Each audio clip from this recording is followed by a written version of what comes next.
Using the cool gear love. No marketing. BS money side price wash. Synth Quiz and news. So sit back, relax. Enjoy your favorite crew. Synth Geekery show. Synth Geekery's where it's at. So join the channel and come on for a chat.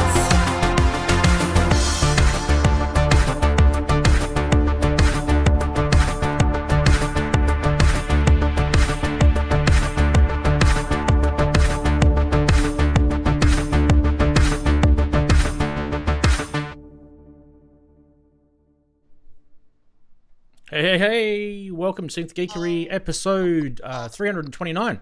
How are we all? How's everyone going? It's been blistering hot here in, we're streaming live if you're wondering, from Perth, Western Australia, one of the most remotest cities in the world. And yeah, we actually do have internet here. They gave it to us a couple of minutes ago.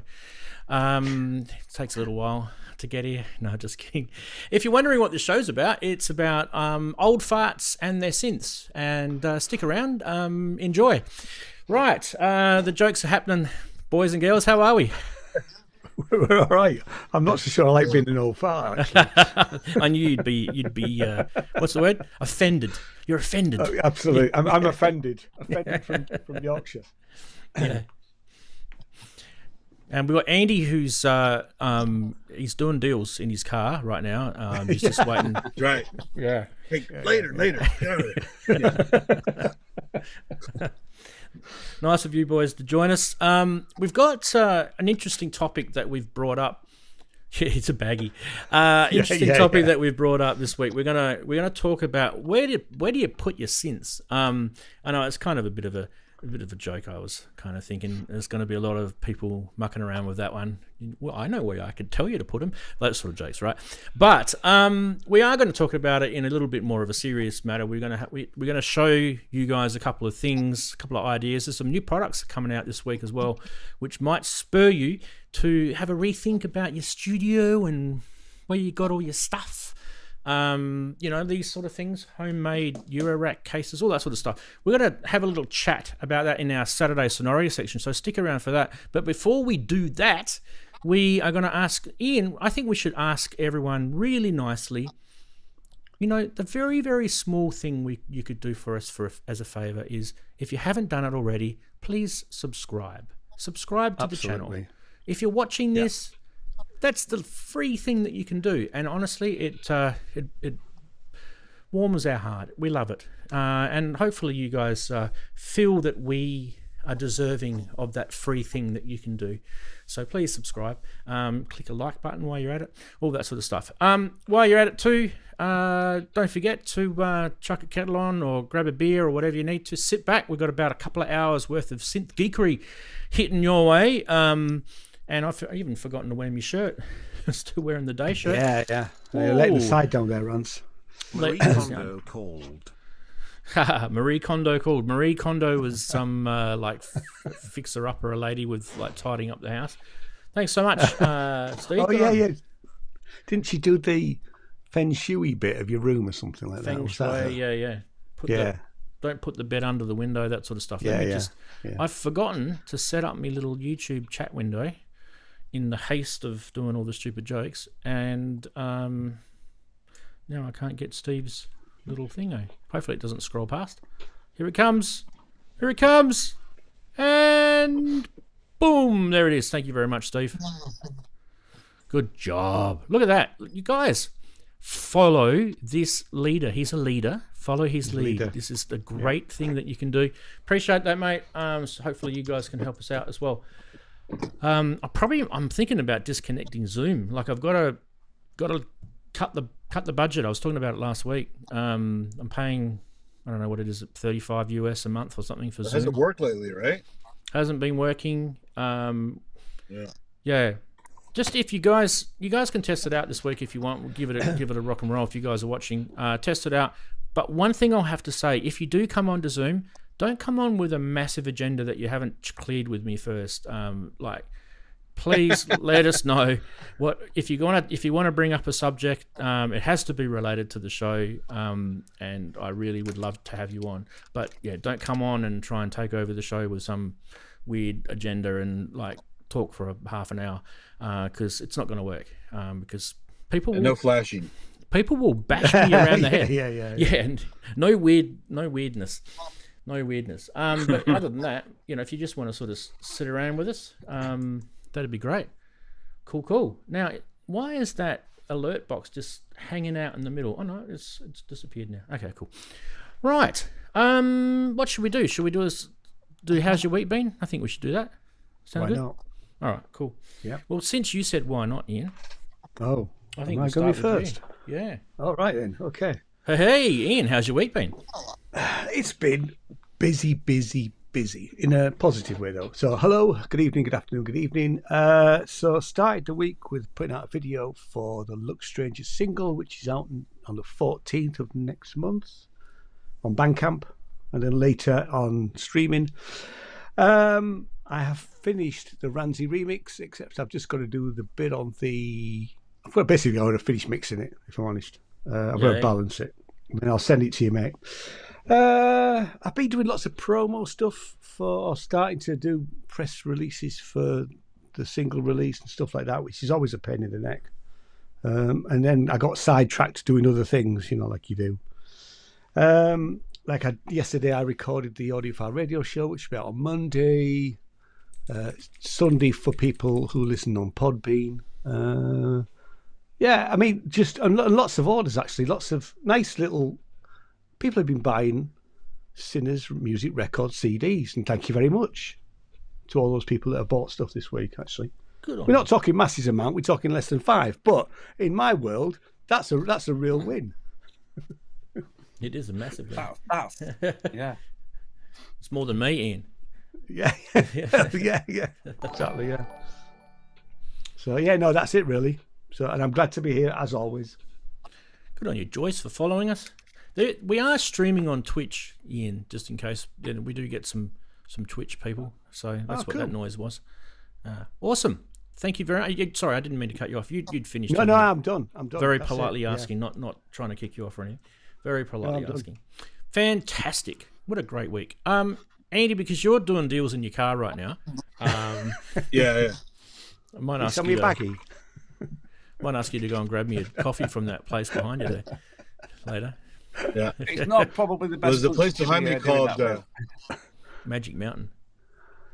There's a restaurant behind me called Crazy Eddie's or something like that, but it's closed right now. We used to have a Crazy Eddie's here. The guy that owned it was literally mad as a hatter. Anyway, you talk. Don't worry about me. No worries. Yeah, just still not home yet. It's been one hell of a long trip. NAMM for several days. After evening stuff at NAMM, just dinners and stuff, and not getting much sleep. And then Buchla and Friends on the weekend. And of all places, the warehouse is located in South Central. If you guys know about LA, it's not a very nice neighborhood. So I gave Dina a ride on the last day to the event, and then I escorted her to the car she's getting a ride in because she was worried about getting jumped. It's a very bad area. Yeah. So I was like a bodyguard as well at the same time. But then after that, went to Venice Beach, and then I hooked up with my nephew and his wife down in San Diego, hung out a little bit there, went to the zoo, one of my favorite places, the best zoo in the whole U.S., San Diego Zoo, and hung out there for a while, and then came back to LA area to check out music stores and drive around, make a little more money, have some fun, and then just got delayed and tired, and so I should have been home already, but I tried coming home today, but then I went checked this place called Hollywood Forever. It's a celebrity cemetery. So Chris Cornell's buried there, David Lynch is buried there, Rudolph Valentino's buried there, just a whole giant list of famous people, including Johnny Ramone isn't buried there, but he has a marker there apparently his ashes were turned into a gem that his wife wears or something like that. But they even had a little model for Toto from the Wizard of Oz. Yeah. Even though Toto is technically buried under the 405 freeway because it was farmland back then, and they already put a freeway over it. So, but it was a really beautiful day there, and just a nice park in general. And then you have all this other stuff with elaborate headstones, and also Bugsy Siegel's buried there, the guy who started Las Vegas, the gangster guy. So, but I had trouble finding his marker. It was a little tricky. No relation to Stephen, is he? No, different Siegel. Same pronunciation, different.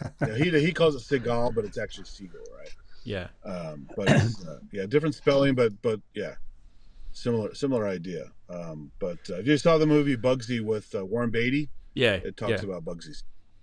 Yeah. One will shoot you with a Tommy gun, and the other one will karate chop you to death. Well, he'll try to. He's actually not a very good fighter, but that's a whole other story.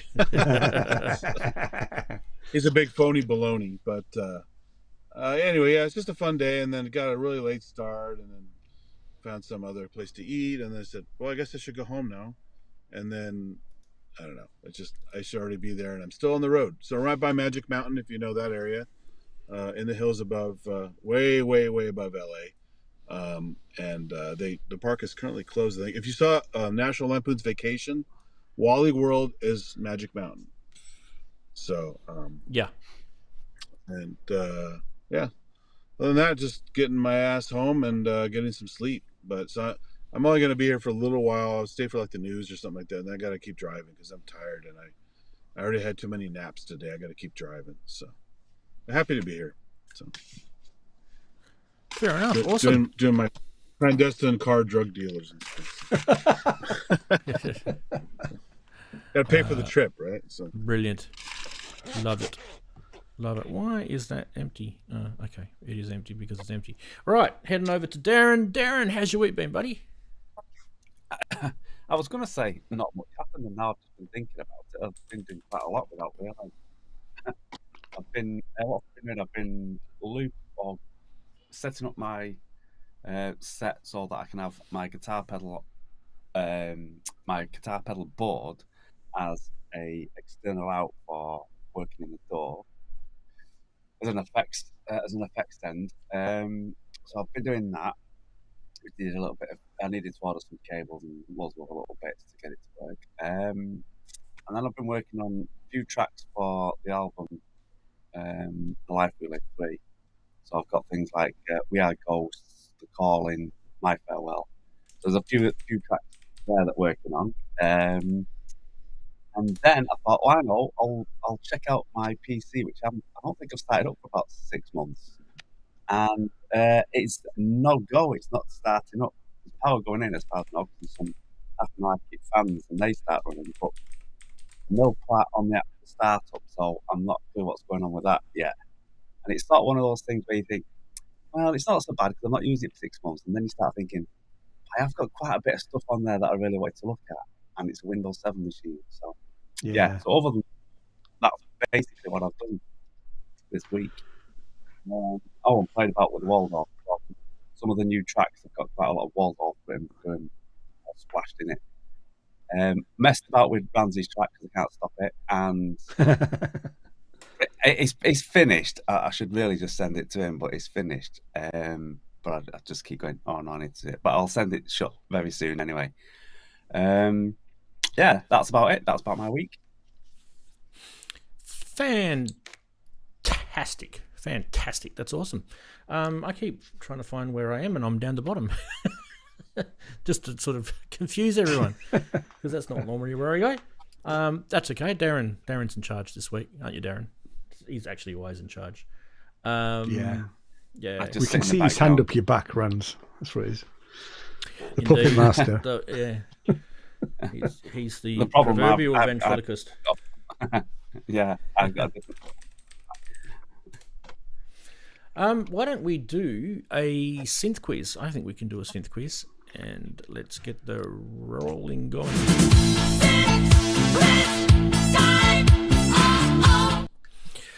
Wow.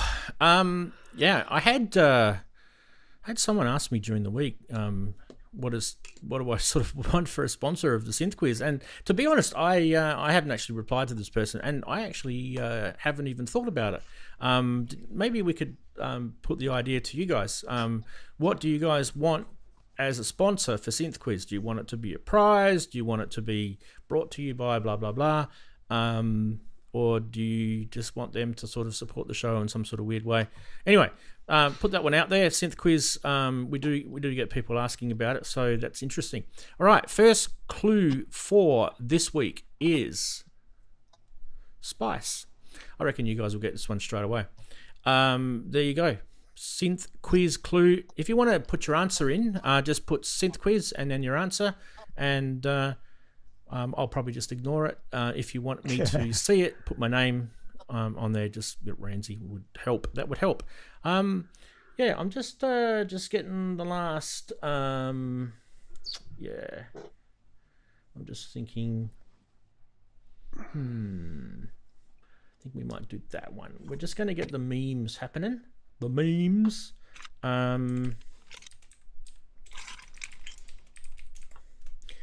And the thing that I've just noticed about the memes is that the last couple of weeks, there's been a couple of interesting sort of things, hasn't there, Andy? There's been some, I would say, some left field results. People were sort of voting for things that you and I we're just like, what?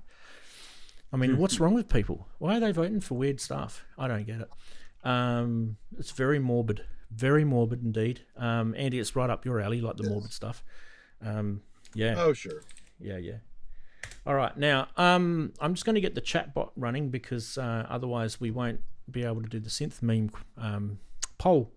And I'm just waiting for that to load, and it hasn't loaded yet. Come on. Here it just comes. say thank you to human error. Yeah, it's a bot. We still haven't worked out. There's probably a setting. I reckon we should give it a name, like Synthy Bot or something, instead of my name, because it's using my name at the moment. It's just really kind of annoying. Okay, I will just quickly set up the poll now, and what we'll do is we will go through the synth memes. Here we go. Funny side.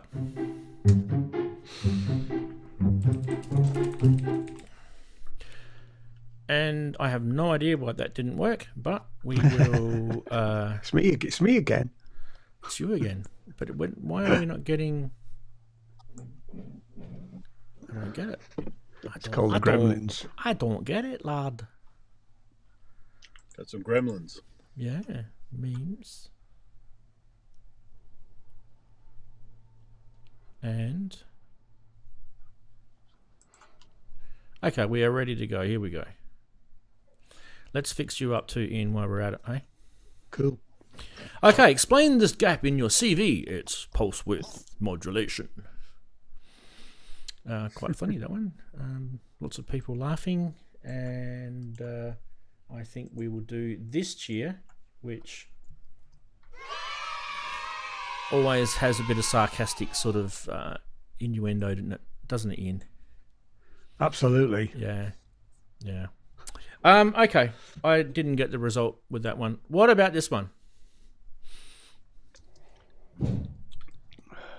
No, that one just makes me sad because I love. Ooh, that's been near the knuckle, isn't it? Really. Well. Yes, I get a sinking feeling right now. Next is this one. If you don't fix the distortion within you, everything you manifest will end up distorted too. Wow. Oh, wow. Yeah. Okay. This is supposed to be funny side. What's going on? Right. And this one was pretty good. I like this one. This one ticks all of Ranzee's boxes. Anyway, let's get we'll get the poll happening. Sorry, just 1 second. Let me type faster. Typos are included in polls. That's what they're all about.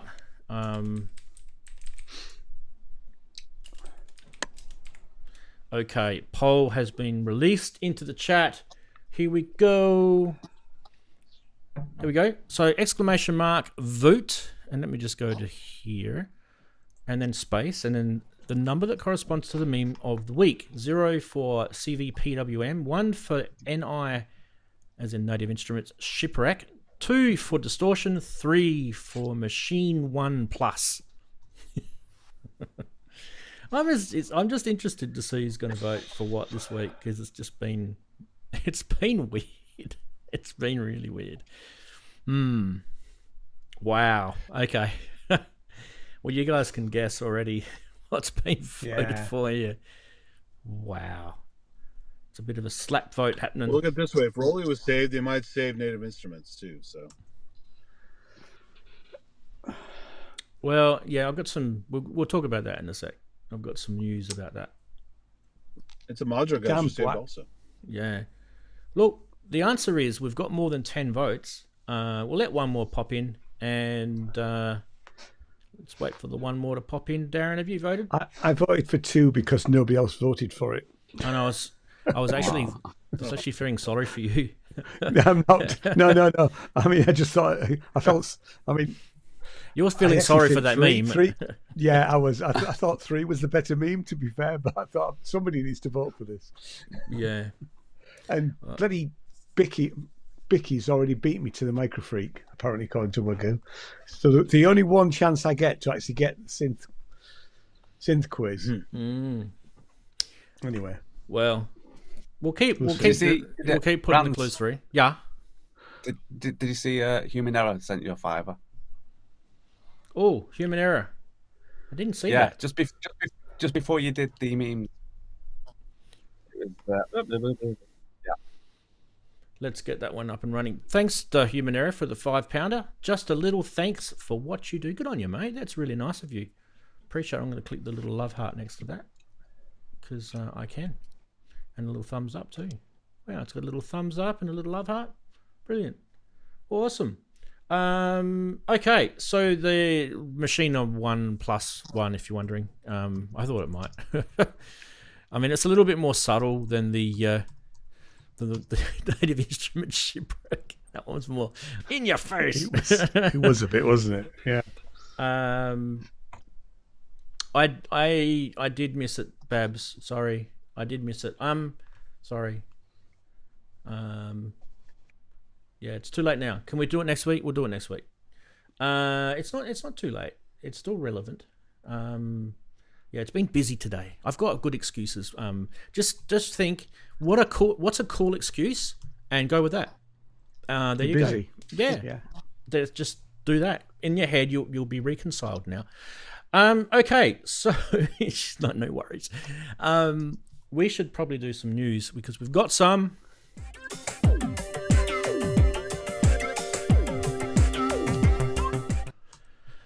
Oh, wow. We've got to fix that again. Right. What are we doing? We are doing things that you can put your synths in, right, as a topic this week. And, geez, look at that. There's a new thing from Thomann, which you can put your synths in. Isn't that timely? Well done, I did look at there's only 3 reviews on this item, and none of them were very good.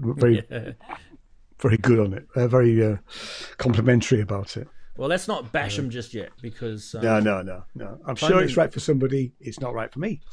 Thomann may want me to, endorse this product. Yeah. I don't know. They haven't told me. But if you do want to buy it, I'm sort of getting in before everyone bashes it. Well, it's probably too late for that now. But if you do want to buy it, there's the link there to Thomann, to their website. It is the combo rack. Now, what's interesting about the combo rack is it's relatively, I thought it was relatively cheap, £349, including VAT. I don't know if that's translating into Australian, blah, blah, blah. That's the price I get. Anyway, we won't have a big rant about pricing. Anyway, so what's interesting about this, it's 19-inch. It can sit on your desk. It has drawers. It had pull-out drawers. And it also has... I think they're different length drawers too. If you look at the photo, you'll notice that each tier has a different length drawer. If I'm right, I don't know if I'm right, but I need to check. Anyway, we've got the website up here. We can go and have a bit of a squeeze. There's no video on this, so we might as well just have a little look-see on the website and tell us what it says about it.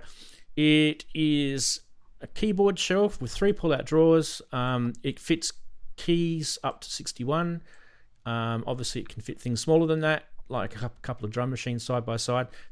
The space between each shelf is the thing that I was kind of wondering. I don't know if it's written here, but because it does look a little on the cramped side. Anyway, it does have a 440 millimeter depth, which is pretty good, so that's pretty decent.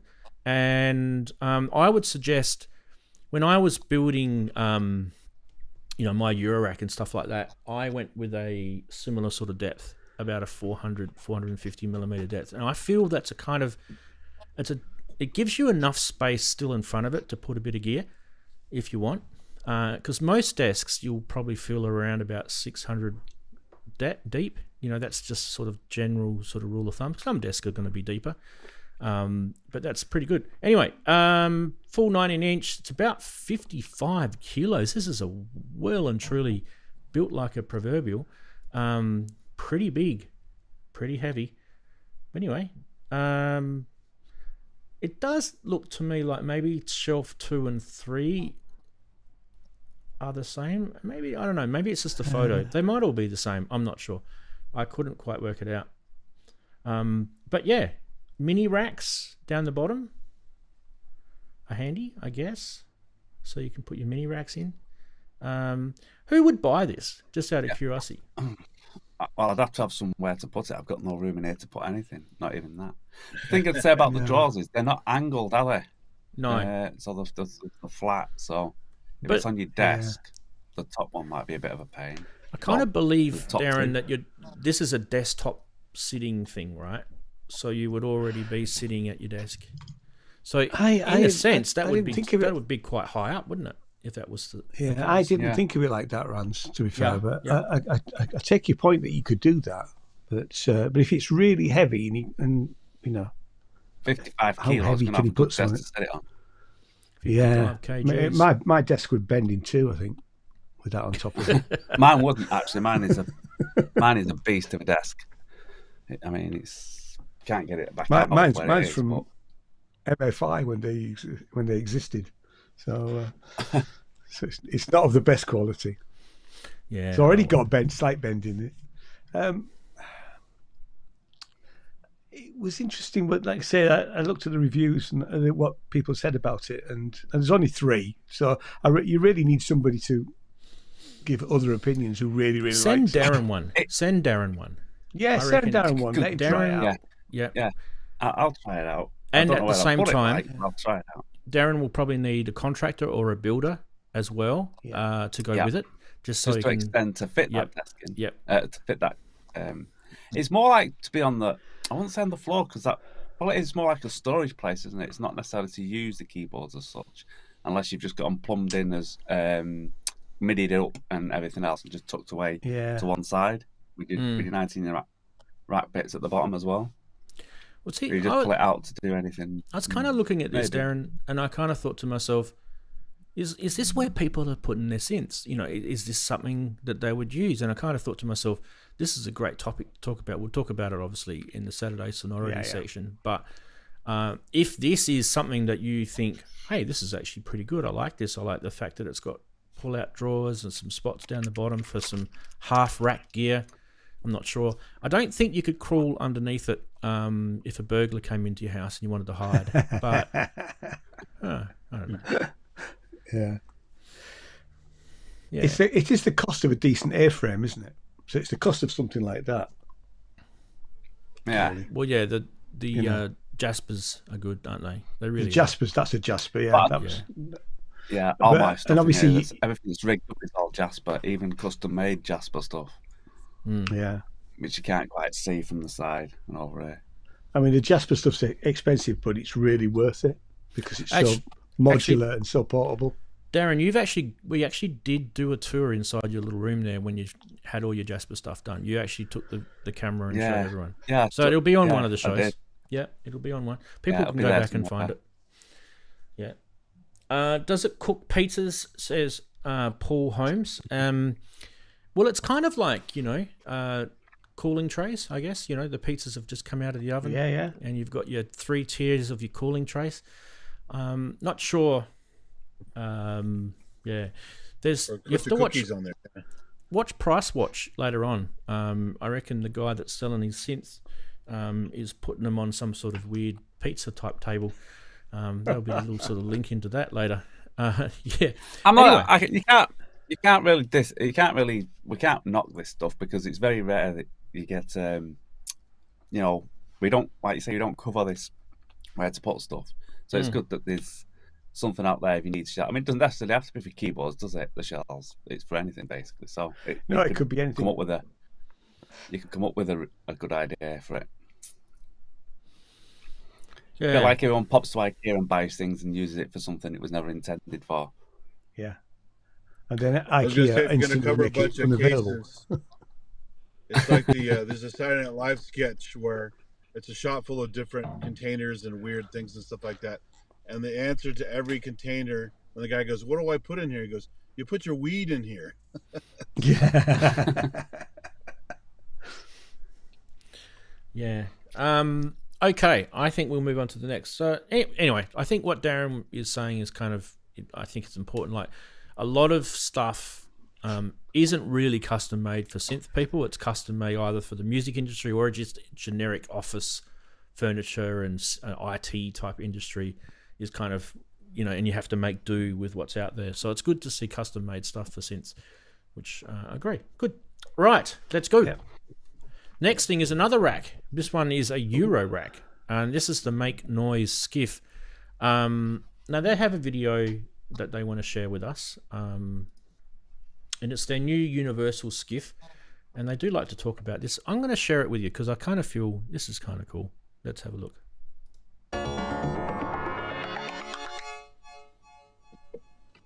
Introducing the new Universal Skiff system, a small system devoted to multi-channel modular synthesis using simple control signals to create many sounds and events. The system contains a multi-mod, multi-wave, polymaths, QXG, QXG, QPOS, and XO. It is designed to be easily controlled by a zero control or other single-channel control voltage sequencer. A one-voice sequence creates complex music of up to 8 voices.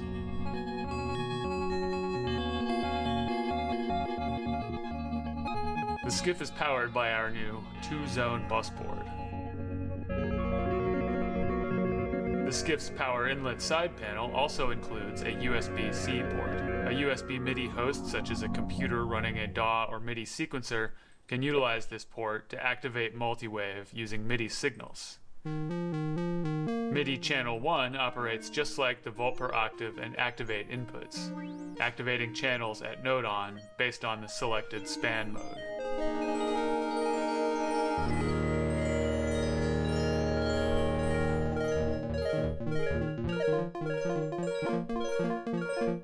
Using round mode set to span 1 is the easiest way to have multi-wave operate in a similar fashion to a polysynth with round-robin voice allocation.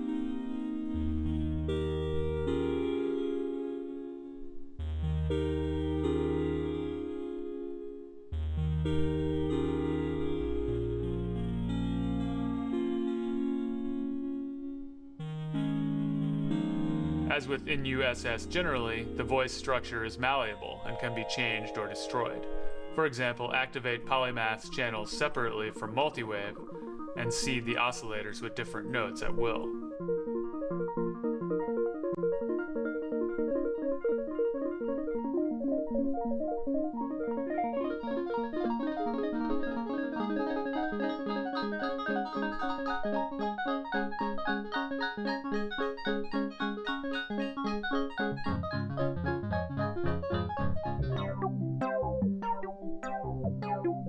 Come on, Ian, you know you want to get it.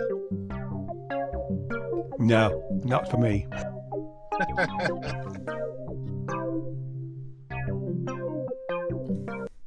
I think we'll stop it there anyway. Good segue to go back to talking about So this is the case that it comes in that he was talking about. This is not the actual same one. This is what it looks like from the side. You'll notice the one they talked about has the USB-C in it. But I guess from the point of view of the video, they were talking about this whole sort of universal, system, and it has that. That's the sort of standard there. The modules, the multi-mod, the multi-wave, the polymath, the two QXGs, the QPass, and there was that. I can't read what it is on the end. The one on the end.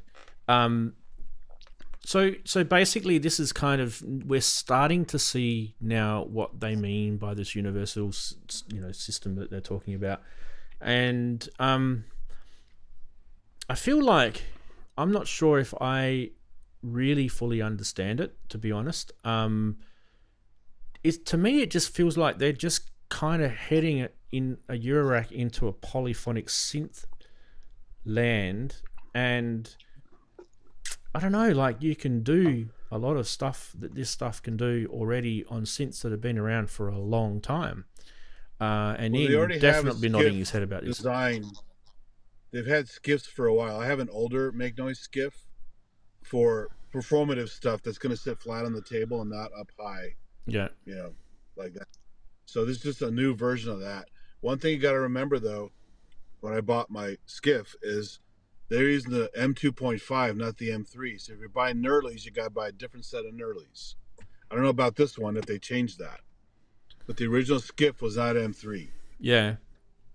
Well, don't forget, this is not just the skiff. This is also the modules, and it's the marriage. No, if you're buying the skiff for storage, like we're talking about storage. Yeah. Remember, some formats are slightly different. Don't assume they're all M3.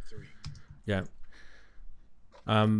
But I guess one of the things that I do like about it is that you've got that USB-C connection to it, and it means that you can access.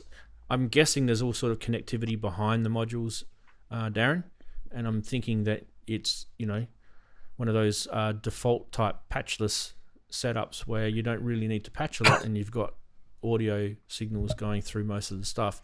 I guess there's a point where you need to patch it though. But that multi-wave thing responds to to MIDI as well as CV. So that sort of stuff I find interesting. But yeah, I guess the point I'm trying to make is let's say we compare this idea to an Arturia Polybrute. I'm just sort of wondering. You got to be careful with coming up with new ideas with synths, because what's already out there's so many already made ideas. Like, we've gone through all the different types of synthesis in the show. We've talked about FM and phase distortion, and even the Buchla stuff. I feel like Make Noise is kind of still dabbling in the Buchla sort of territory quite a bit, especially that sort of sound.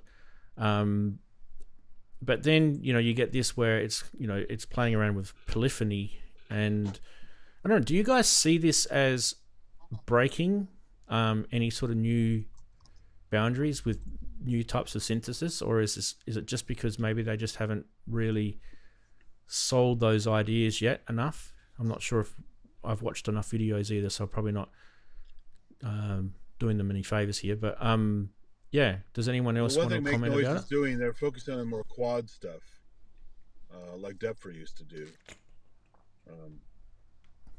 And Buchla obviously did quad a long time ago. Yeah.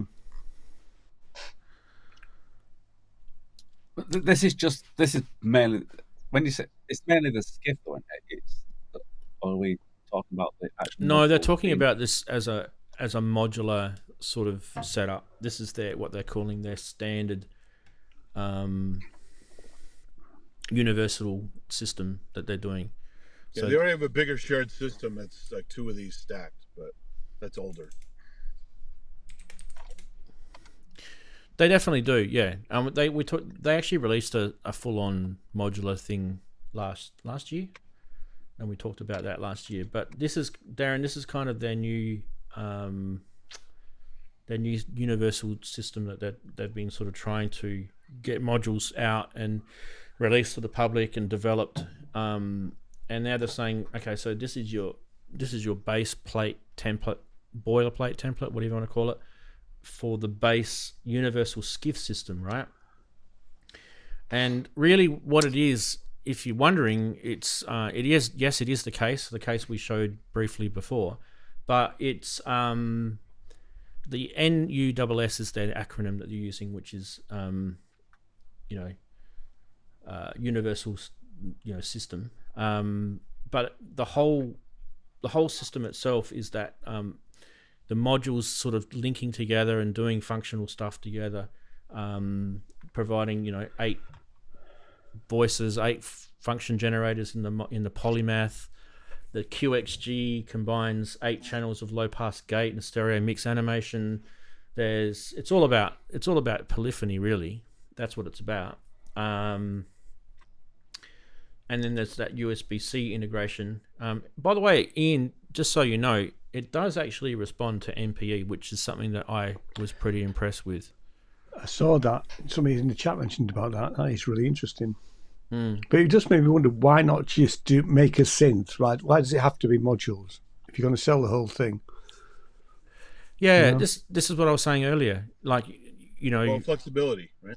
Flexibility is why we get into Eurorack. But if you're going to say, if you're going to say this is the boilerplate or this is the, their default, then you're sort of, then you're really just buying a synth, really, here, aren't you? Yeah, that's what you're buying. Yeah, I think it's. I don't know what to say. Like, I suppose, like you say, it is so that it's interchangeable. If you decide you want to add something or take something out of there, put something different in, but the main thing is the skip and how that works. But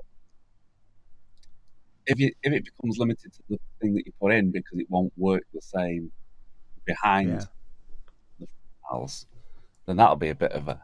Then, like Ian says, you may as well just make it as a sort of synth in one. So I don't know. It's I don't know. I don't know what to say about it. It's just it's interesting, but like you say, where are we going? This is the problem. That's really all like an easel or a phenol or even a neutron. It's just a bunch of modules blended together into a synth, but it's really discrete modules under a faceplate, right? That's really all it was. Yeah. So it depends on how you want to look at it. They're all modular, but the point Daren brings up is kind of where I'm going with it, Andy, is that the connectivity behind it. It's kind of like what Tip Top Audio are doing with their art series. Booglies do that as well. Yeah, back and also that Warthog by Adam Synths, as well. That's got that system. Once you buy into that sort of world, you're kind of locked in. I feel that's probably the corporate idea behind it, but also you'd buy into it because you love the idea, right? If you're a make noise guy, you're a make noise guy. So, Yeah. When you're sort of like Daren was saying, when you're buying these things, you're probably going to have to stick with their system modules because otherwise the connectivity won't behave the same. And then if you end up changing for a lot of your own modules, different types of modules that don't have that connectivity, then you basically just bought a skiff at the end of the day. Yeah. You can get the skiff by itself. Combine their stuff together, make it universal. There are going to be islands, right? Not every company wants to have their they want to have their own standard or whatever. So no, I get why they're doing it. I fully get it. Yeah. And in the case of some of the other Eurorack manufacturers, they've actually gone and built a standalone, modular system, which is not separate modules that you can remove. They're actually like, if you look at Telegel, they made the Cascadia or whatever it was called. Yeah, or like the phenol. If you ever saw phenol, it's the all phenol, jacks in a case. Yeah. Anyway, prices. You can buy the skiff, Daren, by itself without any modules in it for $349 US. There's a core bundle that you can get, which has a discount if you buy it as a bundle for $16.69, and they're saying that the bundle would normally, if you were to buy them all separately, it's $18.50, which is separate. The USB-C module, I think it might be the thing on the far right. I'm not sure. Anyway, you can buy that separately for $35 US, or you can get the whole. I think it's the system that we're seeing photographed here for $2,399. Then that's the MSRP. So that obviously street price will be a bit cheaper.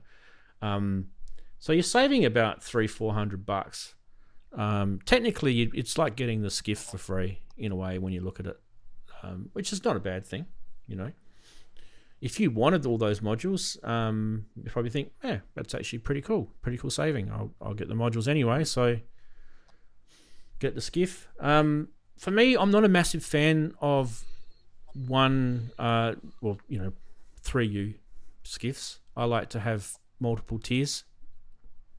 That's why I used to like the Arturia rack brute, because they gave you the option of a single row or 2 rows in the Arturia rack. I've still got one of my rack brutes here. Sold the other one.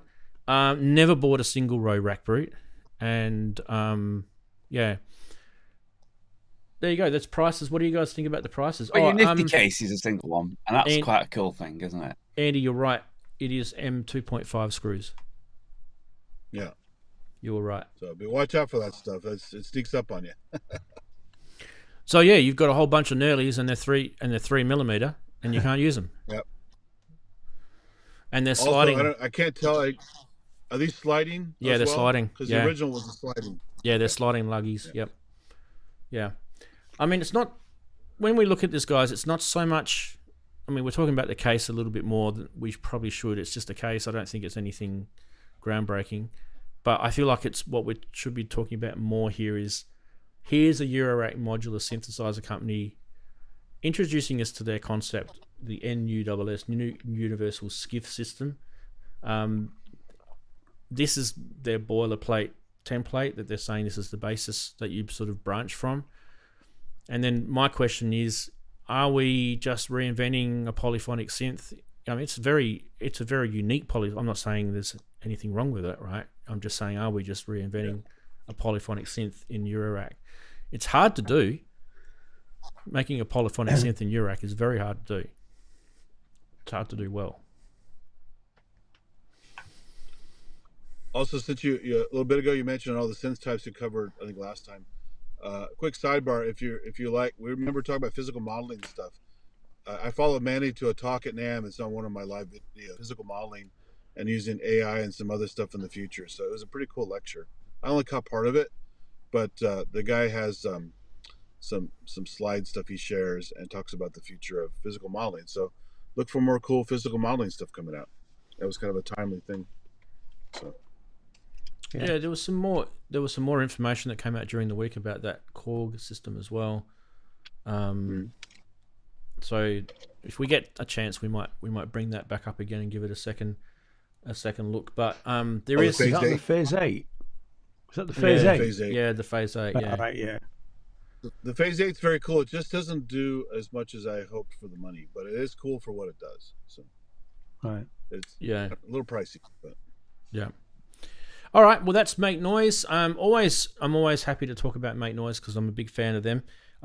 Sorry if it sounded a little bashy with them this week. It's more not bashy. It's more for me, by explaining myself right. I'm confused. Is probably just trying to get your head around. What are you guys trying to do? Make it a little bit easier to understand. We're not all engineers. We don't all have bachelors in electronics engineering, and not all of us also absolute long-term Eurorack people either. We don't all understand some of it. I mean, we try to. I guess they're also trying to make an elaborate system that's very portable, because it does a lot, but it's not massive. So great for gigs and stuff. Yeah, portability is important, I guess, isn't it? And it's like, what is it? The size of a Arturia Keystep 37 there, and I mean that's a pretty decent width. That would probably be a 104. It's a 104, yeah. Yeah, not an 80. Because the one I have is the old one is a 104 also. Good. All right, speaking of eurorack, we haven't shown eurorack on the show for quite a long time. And we're going to show the hieroglyphic opalina.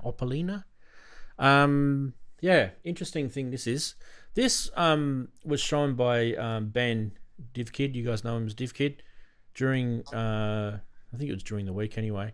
Now, what this is, it's a stereo filter network. It's got two kind of operating modes. It's got a resonator, and it has a triple bandpass alignment with 12 dB per octave filter slopes. And it also allows you to do sort of subtle, resonancy type peaks to full-on performance with this thing.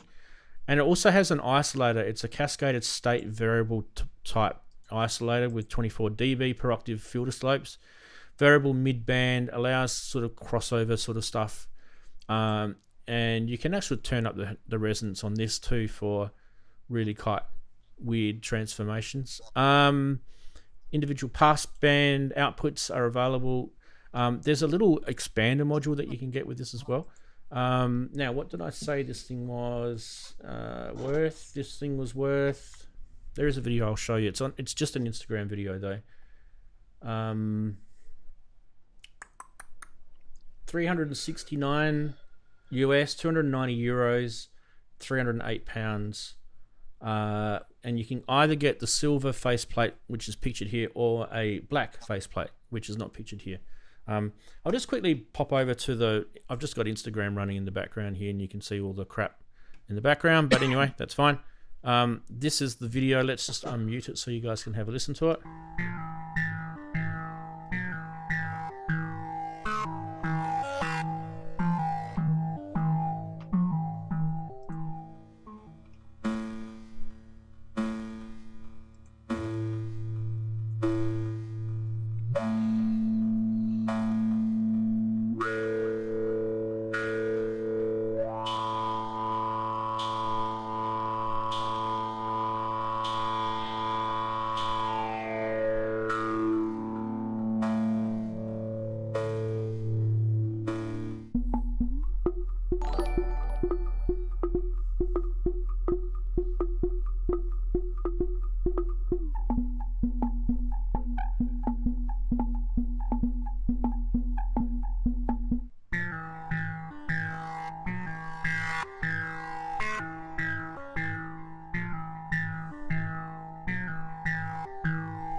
I think it's repeating itself now. There we go. Yeah. That's cool. Nice. So, it's expected. I would say it's expected. It is analog.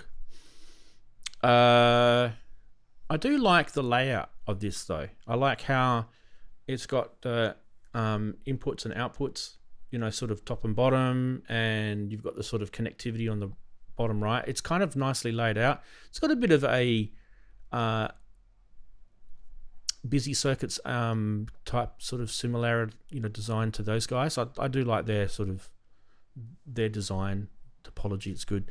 Look, I kind of feel like you're gonna get a mix of three different sort of feels with this. I feel like you're gonna get the that formity sound that you're hearing. You're gonna get that sort of resonant-y sound that you're hearing. But I also thought that it was quite grungy as a filter, which is always nice to sort of get that grungy distorted filter sound.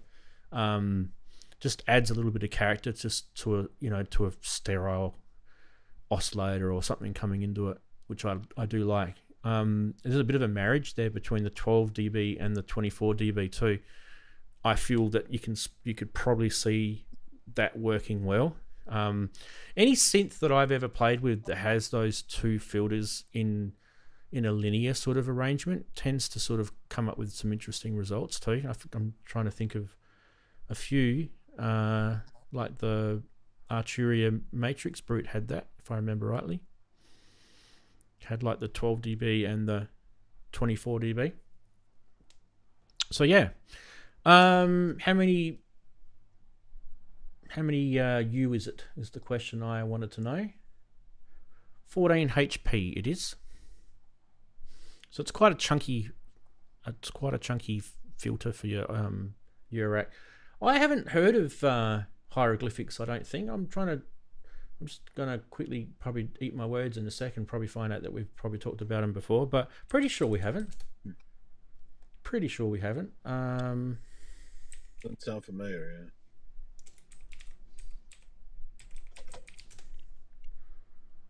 Yeah, it doesn't come up on the search. Pretty sure we haven't. Daren, you remember, we haven't talked about this company before, have we?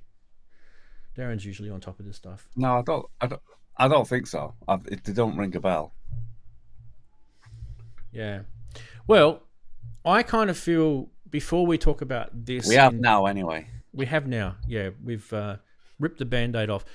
There is another product that's come out at the same time by a different company, which is Smoothie Audio, and they've brought out this thing called the Smear. That's the black module you can see in the middle there. And this is an all-pass stereo filter. It's kind of done very interesting placement of the knobs down the bottom. Kind of enjoying that a little bit too much. It's a dual 98 pole all-pass filter. I find this stuff interesting. This is kind of why I like Eurorack in, because you get this kind of weird, funky stuff happening. And what an all-pass filter does is it passes all frequencies equally in gain, but changes the phase relationships among them. And so it's not comparable to your standard classic type of low-pass, high-pass filters in that sense. Yeah, so you've got kind of two sections to this. You've got, there's a video I'll show you in a sec. Controls for frequency resonance stages, and the stages are what help you get through the series of the 98 filters. Yeah, it's kind of like an FX filter if you want to think of it that way. So I do like it. The price is $349 US, £299. It's available through places like Perfect Circuit in the US. I don't know where you can get it in the UK just yet. I haven't quickly checked. I'm sure you guys will be on top of that. But let's have a look at the video and you can have a listen to it. First module, Smear. It can function as a spectral delay, a transient smear, a resonator, a morphing filter, a phaser, a percussion voice, and more. I'll get straight into it with a quick example. Here's one way to use the module. Right now we are hearing a simple click coming from contour 1's rising gate output coming through unaffected. As I turn up the stages, Smear starts doing its work and smears this short transient into a kick. Used like this, it can turn anything into a kick. I can change the frequency and the resonance to fine-tune the spectral delay that transforms the click. Smear is a module I've been working on for the past year, and I'm finally releasing a couple of them. Smear is a dual stereo 98 pole all-pass filter. You don't come across all-pass filters too often in synthesizers, unless you're digging deep into reverb algorithms. It's a unique effect. A single all-pass slightly shifts the phase of incoming audio, and as its name implies, passes through all of the signal with no filtering. A filter that does not filter. But 98 poles simply means it's 98 all-pass filters in series. When set up like this, their effect accumulates and becomes audible.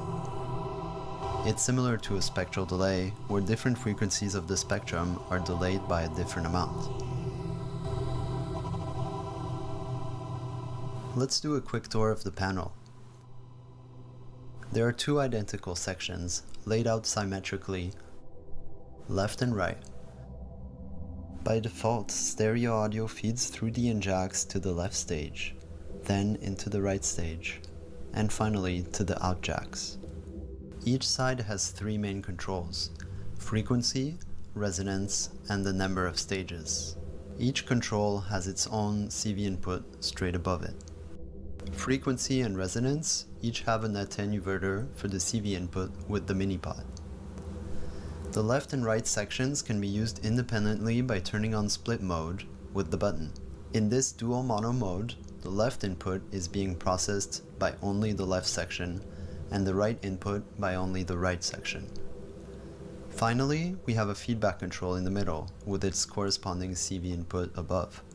More on that later. Let's feed some white noise into it and talk about the stage sliders, which have some secret functionality.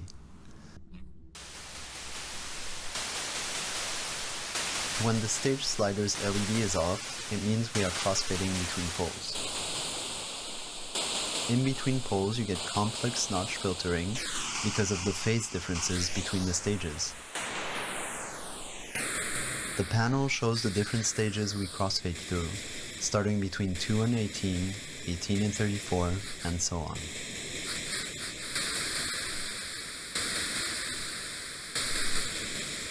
The frequency and resonance controls now affect the filtering notches.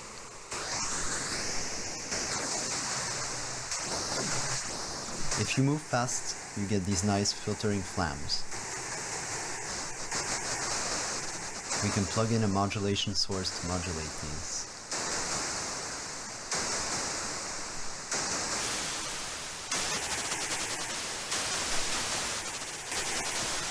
One last thing for now. The feedback knob. So far we have only explored the module with feedback at 0. Turning up feedback completely changes how the module sounds and gets us into unique physical modeling, resonator, flanger territory.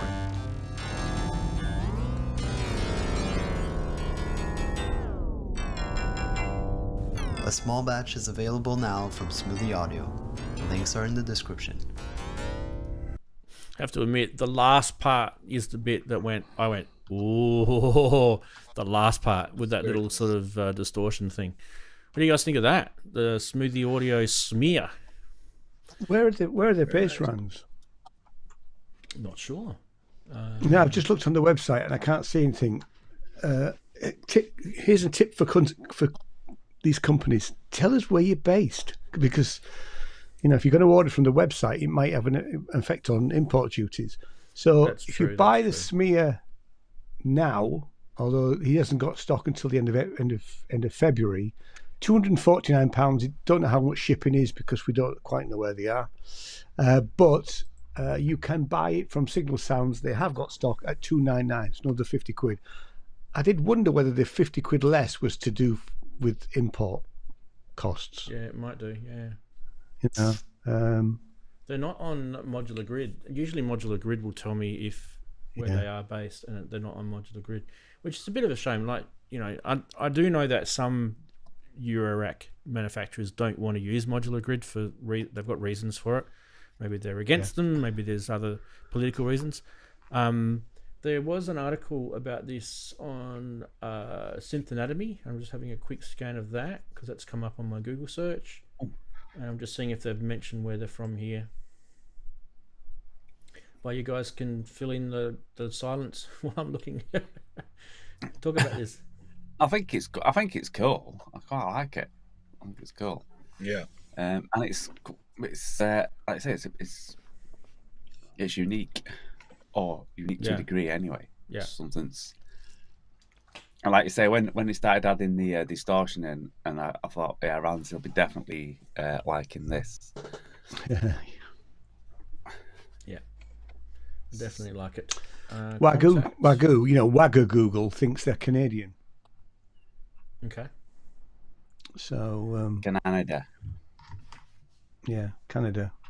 I don't know what our imports into the UK is like for Canada.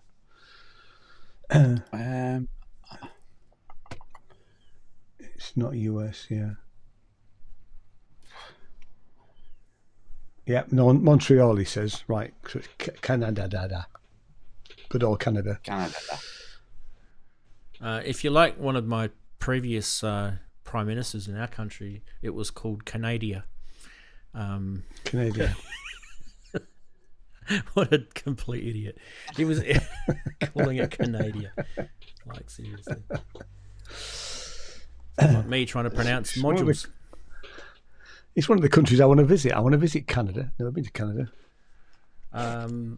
Yeah, Montreal's the Yeah, it's French very nice. side, isn't it? The French side. Yeah. Montreal, Quebec. Yeah. Yep. Yeah. Right. Well, I've run out of.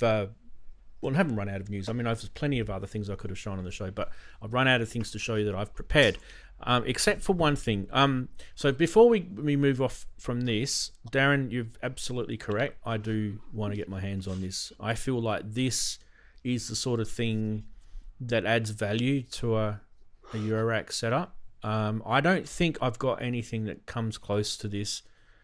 I'm just trying to think, like, what have I got that does this? And I mean, I've got phasers, I've got filters, I've got things that can sequence, stuff, but not in the way this does it. This is kind of cool. This is almost like You mentioned they're not common. Have you seen all pass filters before? I've never seen one before. I have seen one before, and I'm just trying to think where I saw it. It was a Eurorack module too. I'll get back to you, Andy, because I definitely know we've shown one on the show before. But yeah, this, like I say, this one's quite cool, and I just like the way it runs, because obviously it runs them in parallel, left and right, or mono. So you've got two, left and a right, as a mono.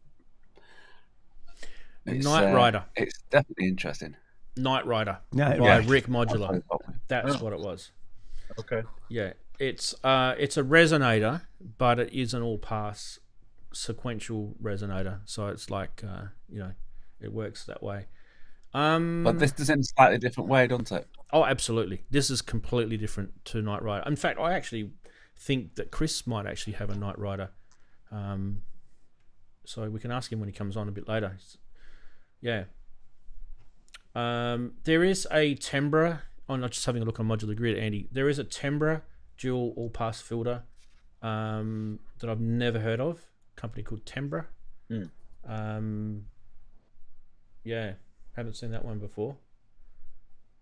Pretty cheap, $135 US for the Tembra. It's kind of similar. Yeah. Kind of, sort of, similar. I'll bring it up so you guys can have a look. Modular Grid. It looks quite a matte black one as well. I quite like the sleek black and those big knobs. Can't beat a big knob, can we? Can't beat a big knob. And I do like the placement of them. And a pair. Darren. You can. Yeah. That's another show. Do like the placement of them. Very well done. Like it's I would say it's ballsy, but it's not the right word. It's anyway. This is the dual AP filter from Tembra. What would have made it is those LEDs would have been purple. Beautiful looking thing. Yeah, you love your purple. I know that, mate. Well, it's not me that loves the purple, but No, it's not. It's not Daren. Yeah. It's the other man, the little man. Well, I would say The man Darren's behind the influenced curtain likes it. Yeah. it. Daren has influenced it. That's all I'm going to say. when Well, he maybe. starts, when Yeah, he start, maybe. yeah. The last bit of news is. Did I manage to put the image in? I can't remember if I put the image in. 1 sec. Okay, give me a second. Downloads. Oh, it's a WebP. That's why it's not working. Oh, WebP. God, oh, WebP. Just stop being a WebP. I've emailed this company, vMix, and I've said to them, guys, what's going on? Like, seriously. Yeah, you can't be the only person complaining. That's crazy. No, there's people that jumped onto my forum post about it as well, and definitely said something about it as well. All right, let's refresh this so that the WebP doesn't show. Right, the next thing that we need to talk about is this company. Yeah. Right. Yeah. I think it's worth talking about. Now, yeah, I don't know. Look, there's a bit of news, and then there's a bit of news, and there's a bit of news, right, with this. So, will these guys completely go under? Don't know. That's the thing. But when they announced that they were in voluntary administration, I don't know if that's the right word. It's not, they didn't say it was voluntary. It was something else, wasn't it? It's some other sort of preliminary insolvency. Yes, that was yeah, it. That's it. Yeah. Which is pretty bad. Like if you know anything about corporate stuff, insolvency means that you don't have enough to pay your debts, basically, pretty much. Yeah, and or your staff or anybody. Or anything. And technically, most countries will have a Corporations Act, and there'll be laws that will prevent a company from trading if it can't meet its obligations. So the right thing to do is to especially if you're stock market listed company, you have to announce it straight away. Anyway, there's been a few updates with this. So there's been a few press releases. There's been a few updates. There was a company called Plugin Alliance, which is the audio files people, and they were saying that they are not part of this. So not sure how that works, but okay. Yeah. Because I thought Native Instruments had bought out Plugin Alliance, as they did with Isotope. Yep. And So being I'd be a interested to see what pretty happens to heavy Isotope. Isotope user. Yeah. Yeah. That's a bit sad, Brainworks isn't it? is the other one, isn't it? Yeah. Yeah. It's pretty sad, actually, when you think about it. There's Brainworks, Isotope, Plugin Alliance. Yeah. I mean, those some of those brands may be hived off and sold to other companies. It's happened before, this type of thing, where Native Instruments started buying companies, and once they start buying companies, it's almost like they were trying to hide whatever debt there was by buying more. You see it quite a lot, and then the wheels fall off to some extent. Yeah, it's definitely one way that they do it. Obviously, the other thing is if a company buys companies, they want to become a powerful world player. That could be the other reason. In this case, I think you hit the nail on the head, Ian. They were hiding. I don't think it's like you can't sort of. I retract what I just said. They're not deliberately hiding. It's just no, they're not deliberately. Yeah, because you can get trouble for saying that. But that is definitely a tactic that some companies can use. That's for sure. Yeah. Yeah. So I guess it's a pretty big bombshell when you think about it. Like Andy, I know you're a massive fan of the Machina I'm bummed. architecture. I mean, if it never breaks or I don't need any updates, I'm okay. But that means no more development and no second version or whatever. So what I'm hoping for, and I don't know anything about this, but I'm hoping that Akai or In Music buy them out. And the reason why I name those guys is because they've got a good relationship with Native Instruments. When you look at the things that they've done over the years, they've got a pretty good relationship. They're also, when you think about the two organizations, there's a bit of crossover with their products. So they do tread on their toes, of each other's toes a little bit in the market. If Akai or In Music, whatever you want to say it, if they were able to find a way to absorb the debt of Native Instruments and keep the other subsidiaries like Isotope and all them going, I think that's going to be a good thing, because those platforms will continue on. Like I feel they'll keep the Machina going, Andy, and I think that they'll bring some of that logic into the MPC world and the other stuff. Well, they're kind of different animals, so they really wouldn't really mesh. They'd have to keep it separate. But they would have to keep it separate. The plugins are very popular and they're very good. I mean, Contact's a great sampler, and FM8 and Reactor's amazing, and so it's just I can't imagine them not continuing those. They did try. Somebody will buy them. Well, someone did try to say, okay, we'll bail them out. It was a company called Brain Capital. It's a private equity or Bridgepoint Group or something, and that kind of fell through. So that did happen, but then that fell through, and so where we're at now, and I don't know if there's any more updates, by the way. If anyone in chat knows anything more since then, personally, I feel they're too big to disappear. Personally, I agree. They are definitely. There's a statement 2 days ago on Sound on Sound, which I'm just having a quick look at. Just I can't quite. Just talk among yourselves while I read this thing and see what it says. Steve, yeah, they're calling it reckons there's 300 million of yeah. debt. Steve Kress said that is 300 million of debt. He reckons in chat. He was saying. Yeah. Donald Duck also wrote the same thing. When you're 300 million in debt, this is what Donald Duck says, and say nothing to worry about. We're going to continue like it's nothing going on. yeah. So Donald, I think the founder went off the nail on the head there. Started C15, right? He's probably like, "Whew, thank goodness I started that other company," right? Yeah, it doesn't say anything we don't already know. You do have to question it, don't you? You have to question it. Like, how are they 300 million in debt? And like Ian said, they kept buying things, right? Well, what were they buying it with? Other people's money? That's just not good, is it? Yeah. So, investor money. It's really sad. I mean, don't buy what you can't afford, boys. That's been my approach in business for the last 20 odd years. If I haven't got the money in the bank, I don't buy it. Yeah. From a business point of view. Oh, yeah. I mean, I made those mistakes in my first business. Just use it in general life. Yeah. I mean, majority of Google's products were bought. Google wouldn't be so big if they hadn't bought so many companies. But they were already a huge company, so they can do all that. Yeah. When they did, They had the capital to back it, though, Andy. It's a different story. Yeah. It sounds to me like these guys were buying stuff when they already had debt mounting. We can't prove this. It just seems that way. Doesn't it? How can you be 300 in debt? Yeah. That one of the products would help them out enough they could get through it, I guess. Yeah. But who knows?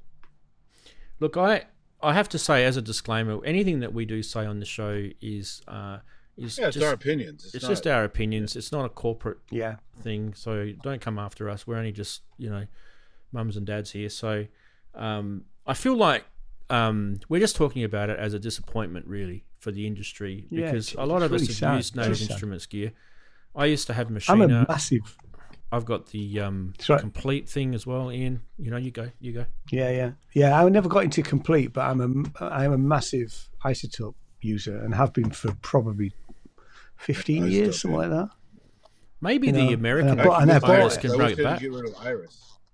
Iris is I've got Iris. The original isotope owners are still around. Right? Maybe they can buy it back or grab it back or something. Yeah. Because they might get it. For less than they paid for it. That's for sure. If it's because it's to some extent it might end up being a fire sale. I mean, that wouldn't happen until you've gone insolvent and there's an insolvency company managing the sale of whatever assets. So that's for the future. But it is really sad. It's just. It is. I mean, for me, I'm with all of you. What you said. I think I feel sorry for Annie because I know he's really invested into the Machina platform. I'm invested in. Well, the complete knock on platform. wood, it hasn't broken yet, and the updates aren't really that necessary for me now. That it's kind of a mature platform. So as long as it keeps working, I'm okay. I might buy another one as a backup. But yeah, I mean, it is what it is. I mean, companies do go under, unfortunately. So. I mean, look at Moog. They went under and they came back pretty strong, right? So, Moog's a very weird story, though. Like, it's happened. Moog's multiple times they've gone under. It's not just once, multiple times, right? I mean, Apple almost failed multiple times too, really badly. Yeah. Right? So. Yeah. I mean, actually, Steve Kress has made a good point. Isotope updates get worse and worse with new features, and he's right to some extent. They probably laid off coders. They probably did because you do seem to get less and less. I mean, I went from what we on now 12. Ozone 12, and I did one of their package things where I've got lots of other stuff as well. But I missed 10 and 11 because the updates weren't that great. Yeah, I've still got 9. I used 9 for a long time. Yeah, 9 is nothing wrong with it. There was no reason to upgrade to 12. I didn't see the need. And actually, you're right to some extent because I think we lost the standalone version. Yep. Because I used that quite a lot in 9, and that's not in 12 now. Yep. So you have to use it in the DAW. I also use it on on vMix. Not Isotope, but I use sorry, not Ozone, but I use what do you call it? The audio treatment stuff. The RX. RX. Yeah, RX. Yeah. Yeah, I mean, my package was part of what I got RX and I got Melodyne and other bits and pieces with it, which was useful at the time. Well, RX is indispensable for fixing audio. I mean, it's just one of the best. Absolutely, it's great. Yeah. It's the best in the world at it, isn't it? It's really good. Definitely. Yeah. Look, I feel. But for the Machina Plus to disappear will be sad because it's a very unique workflow and paradigm, and I know a lot of people haven't explored it, but it's nice to have it out there for people to discover at some point. So, yeah, look, I personally feel that they won't go. I feel like something will happen because I feel like there's too many people invested in Native Instruments for the music world to just let it fizzle. For those, especially those two products, Native Instruments themselves and Isotope as well. But yeah, just if anyone's out there thinking, I got 300 million sitting in the bank, doing nothing, go buy out Native Instruments. Go buy them. Yeah, if you feel like doing a good thing, because you've got to think about the people that they employed. Might be a good tax break. Who knows? Are they headquartered in Germany still, or where are they? Yeah, it's just Berlin. Yeah, they're in Germany. Berlin, okay. Yeah. The guy, what's his name? The guy, Torsten, isn't it? I forgot. CEO is Nick Williams. Nick, that's right, Nick. Yeah. Nick Williams, yeah. Isn't there a German guy? I thought it was like Torsten or something. The German guy who started it. He's the one who started C15. Yeah, who's the German guy I'm thinking of? He broke away and did C15. I know, but he's still around. He definitely have something to say about this for sure. Guarantee it. Oh yeah. Yeah. Anyway, let's move on. We don't want to dwell. We don't want to dwell. All right, we have finished news. I really like that smear module. Hey Daren, I think it's cool. I love the name. It's on your list to get. I mean, I love the great big set of knockers down the bottom. It's pretty. Hey, don't go there. There we go. We'll sideways for a bit. Thought you were going to lie down there, Andy. Yeah. I know people have been guessing in the synth quiz. I feel like this is quite interesting because Andy's getting lighter and I'm getting darker. Well, that's it. Other side of the hemisphere, mate. That is the second clue for the synth quiz. Dice. For those people who think they know what it is, they may be feeling vindicated now. I'm just annoyed that Bicky beat me to it. Well, you don't know. You could be wrong. You could be wrong. I could have a massive twist coming up. You could. Massive but twist. I don't think you have. Okay. Oh, he's a confident fellow. He is. All right. Well, speaking of confident fellas, why don't you head on over here to the desk, Ian, and run the On This Day with Ian. Yay! On this day, yes. Sound presented by Eric Persing. Yeah. So we're starting with in 1606, not with a birth, not with a death, but a hanging. So on this day, Guy Fawkes, who was born in York, there's the Yorkshire reference as usual. Yeah. He was one of the, obviously everybody knows, gunpowder plot conspirators, or one of them, but the one that everybody remembers. Planned to blow up the Houses of Parliament, and he was hung today. And apparently, he is buried in York, but he isn't, because the little churchyard, which was opposite my school, still has a headstone that says. I think Richard Powley was his original name. I didn't look that up actually, because his real name wasn't Guy Fawkes, if I remember rightly. Anyway, we'll move on from that. So then we move to 1797. Franz Schubert was born. Okay, born in Vienna, died at the tender age of 31. But in that short lifespan, he was way too young. He wrote over 1,500 pieces of music in his lifetime. So, and some of those were like, you know, parts of operas and things that came out later on. But yeah, then we jump to 1932. On this day was born Rick Hall. Now, most of us wouldn't know who Rick Hall was. Okay, he was a producer, songwriter, and the owner of the Muscle Shoals studio in Alabama, which, as a lot of us will know, is the place where an awful lot of 60s and 70s great soul music was made, with people like Aretha Franklin, Wilson Pickett, Etta James, people like that.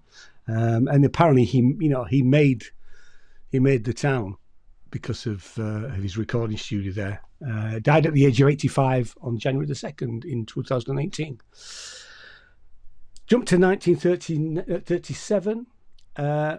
Born today, Philip Glass. Yay. So, American composer, minimalist. If you have never heard Einstein on the Beach, it's just an amazing piece of work. Isn't it? Absolutely brilliant.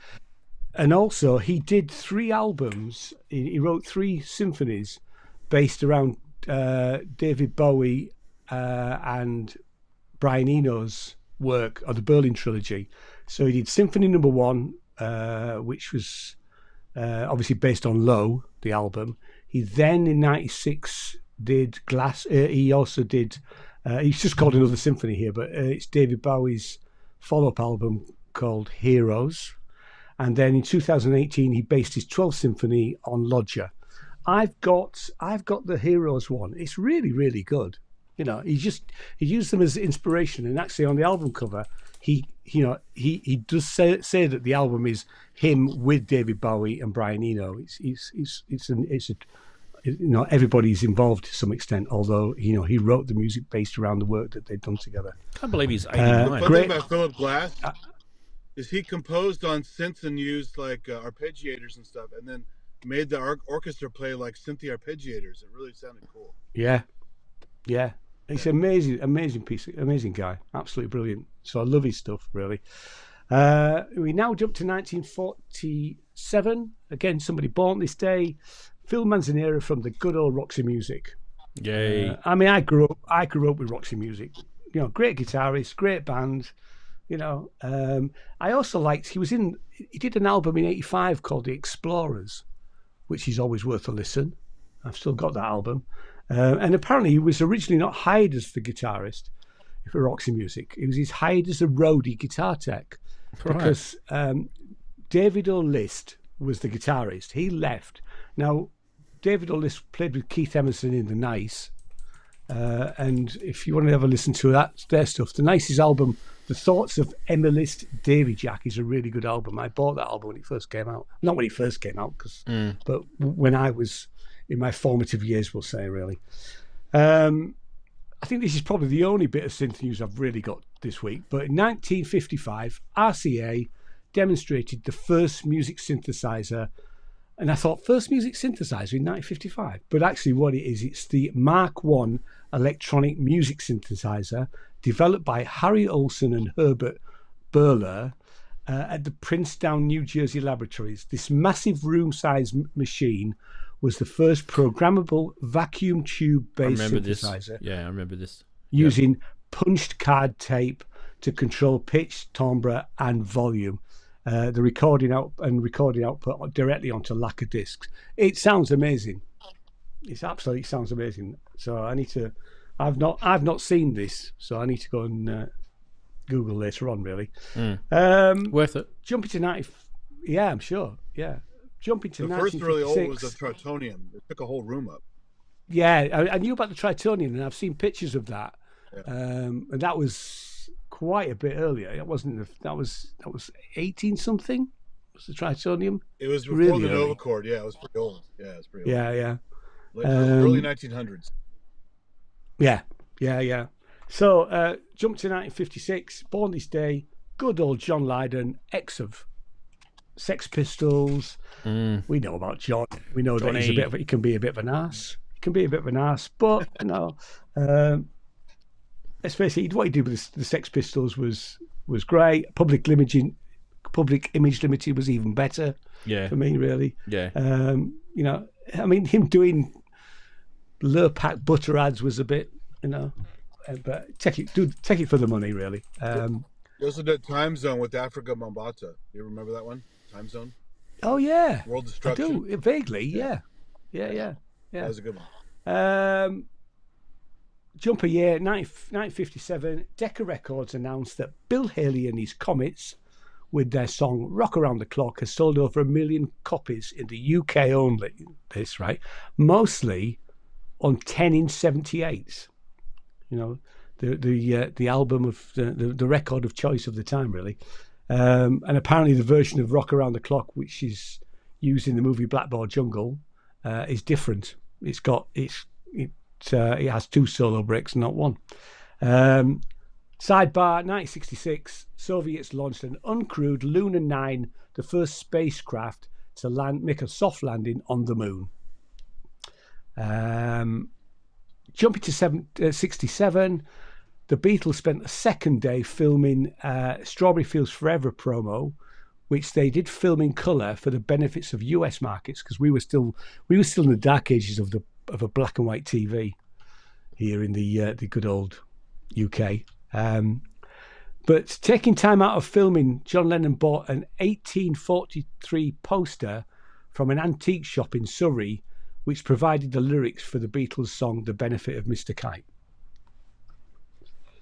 Jump to 1970. Jackson 5 went to number 1 with "I Want You Back." The song was originally supposed to be given to Gladys Knight and the Pips. I can't see her doing it really that well. Anyway, and the first of 4 number 1s for the group. It also made number 2 here in the UK. 71, "My Sweet Lord" by George Harrison hit number 1 in the UK pop charts. Obviously, sort of ripped off from "He's So Fine" by the Shondells. Somebody in the chat will tell us anyway.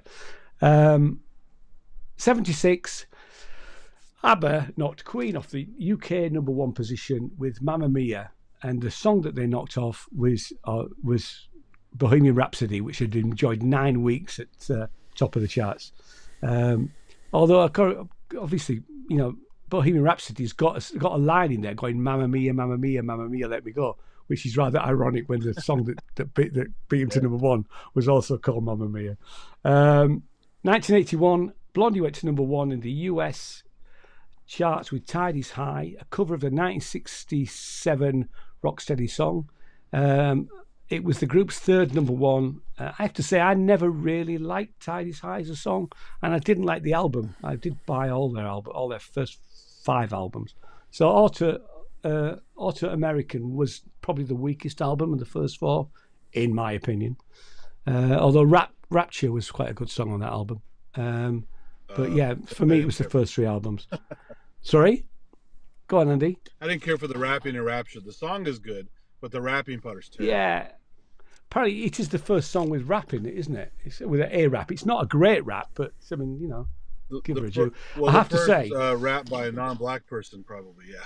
Yeah, that was it. Yes, first rap by a non-black person. Yeah. So I mean, I was a massive Blondie fan in the early days. I saw their first UK tour as a headliner, and on that tour, Jimmy Desiree was playing a 5-piece organ compact duo, which I went out and bought, and I could find one, and he was also playing a Korg 700S. I couldn't find a 700S, so I bought a 700. So, you know, I bought what the keyboard player in Blondie was using, and it stood me well for a very long time, actually. Yeah, although I have to say that Farfisa organ, twin manual organ with its own amp, it took 2 of us to carry the bloody thing around. It was quite heavy. 1984, Queen's Radio Gaga enters the UK charts at number 4. Didn't get to number 1, he got to number 2. Written by Roger Taylor.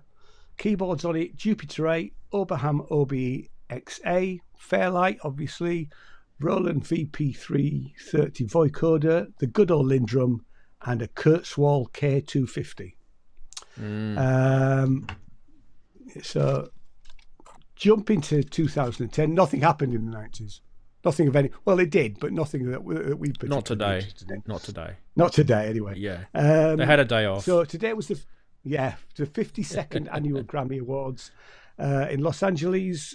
Taylor Swift, good old Tay, She's in became there the youngest every artist day. to receive. Yeah, absolutely. So being a Swiftie, she received the album of the year for Fearless, which is a good album, people. So go and listen to Taylor Swift's Fearless album. Bruce Springsteen got a vocal performance for Working on a Dream. Best song was Kings of Leon, You Somebody. I was never a fan of Kings of Leon, so not my wheelhouse. But the song of the year went to Beyonce for Single Ladies, Put a Ring on It, which I have to say is the only song by Beyonce that I really like. 2016, because obviously David Bowie had died fairly recently, they announced that his estate was valued at $100 million, £70 million. And according to his will, which was filed in New York, half went to his wife, Iman, along with the home they shared in New York. The rest was shared between his son and his daughter. Bowie's personal assistant, Corinne Swab, was left $2 million, and another $1 million went to his former nanny, a lady called Marilyn Skenk. Skenk? That's what he looks like, Skene.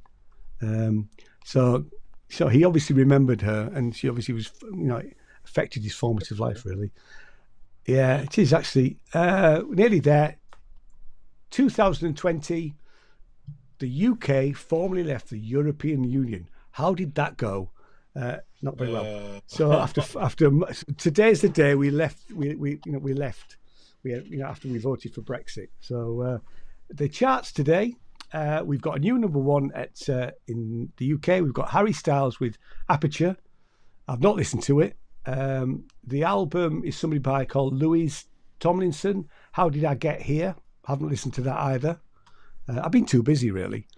Number one film, I did say it was going to be 28 years later, Born Temple, which I have seen. I saw it this week. It's really probably one of the most goriest films I've seen in the last couple of years, but really, really good. It's not. That's number 3. Number one film here is The Housemaid, which I know nothing about. Number 2 is Hamnet, sorry, isn't it? Hamnet, yeah. Which my wife went to see and said was patchy. US single is still Bruno Mars with I Just Might. The album, same as the UK, with Louise Tomlinson. And the number one film is Mercy, which I don't know anything about. Number 2 is your film Rant's Avatar. And number 3 is Zoopla 2. Australia, you're still in love with Olivia Dean. We've still got the single is Man I Need. She's brilliant. The album, is she? I mean, I haven't listened to it. I will have to have a listen. Really good. Yeah. What I'm impressed with is the quality of the musicians. Right. Right. It's not just done in a DAW type jobber. Yeah. I will. I'll give a proper listen music. now. Proper music. So your number one album in Australia is Megadeth by Megadeth. No, definitely Megadeth. Yeah, Don't. that's fun. Really? I've never. I can honestly. Apparently, I have never You don't like listened to a Dave Megadeth Mustaine? album. I can't remember a I Megadeth know song. Dave Mustaine is only because I've seen some kind of monster film, but Yeah. But no, I've never heard Megadeth, and I shall probably continue to never hear Megadeth. They're anyway, from LA. yeah.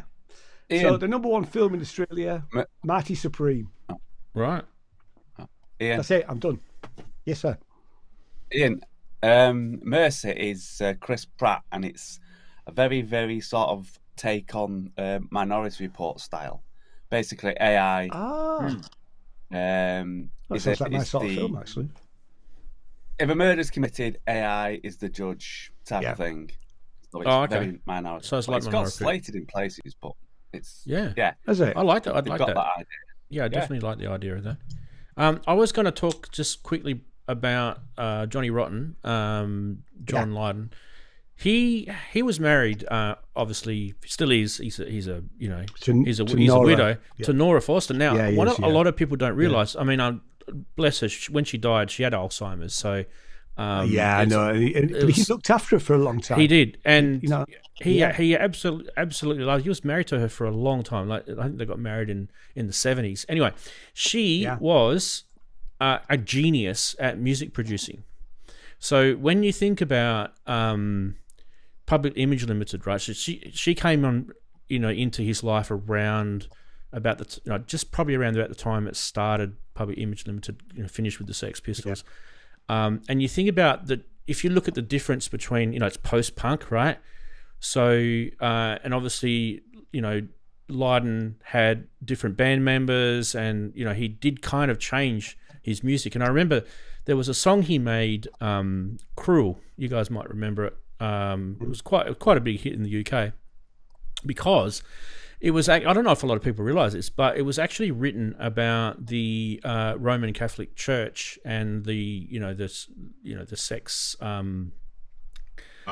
scandals and stuff. It's written about that. Yeah, and it was quite. This is Johnny Rotten to a T. Like, he likes to be controversial, and he's provocative, and he speaks his mind. He has opinions about things. He's lived his life like that, really. And it bruises people. He likes to bruise people, But I feel like some of the things he stood for, like he was against the Peter Saville scandal. He was against, like you'd expect most people would be, vocal about that sort of stuff, and he was very vocal about it. So and I didn't realize he called out the Jimmy Savile thing. He called out really early on. He went on. Yep. Really early on, way before the media got it, So when you think about it, he had a few decent things in his heart about him. He loved his wife; she was an absolute amazing woman, and I think maybe the takeaway from Ian's segment this week is go and have a listen to "Cruel" from Public Image Limited. It's a great song, post-punk, definitely has a punk sort of element to it, but also have a think about that whole Roman Catholic Church priest thing when you're listening to the lyrics, because it kind of changes your opinion about the song a little bit. But anyway, good on you, Johnny. Johnny's still around too. Like he's only he's like 70 now. Yeah, he is, and he's still. I mean, he came. Public Image Limited came to Frome back into last year. They were touring. I mean, I'll be honest with you, I wasn't bothered about going to see him. If I'm honest, I would have preferred to see him early on. Well, most of his band members are like 10 years plus younger than him, so yeah. But he still looks useful. He keeps, I don't know what he does. He looks very youthful still. Maybe he dyes his hair orange, or I don't know what he does. But yeah. It's from. It's anyway, it was a good segment, Ian. I enjoyed that. Yeah, thank you. Yeah, I like the bit at the end where you added the billboard stuff, because if you go back and watch the show in history, there's a little sort of little stamp of history. Little, and let's face it, a lot of the stuff that's in the charts we wouldn't normally listen to. Yeah, because some of us might, but because we're all gits. We're all farts. Yeah. Yeah, I had no idea. Most of the stuff we mentioned in the chart, I had no idea what it was. So. Yeah. But Olivia Dean, I am going to go and listen to, because she sounds like my sort of thing. Oh, definitely listen to Olivia. Yeah, she's good. I think what's that song that I think a lot of people listen to? Something like "Be Nice to Each Other" or something like that. I think it's called. Right. No, I can't remember the name, but someone will tell you in chat. It's quite well known. The thing is, when I first heard Olivia Dean, I was listening to the local radio on the way to taking one of the kids to school, which I don't normally listen to, but because it was a kid in the car, I thought, I'll put it on. And they had a segment on there. Hey, we're going to introduce you to some music, and you're going to tell us if it's a hit or if it's a miss. And so people would ring up and say hit, miss, whatever.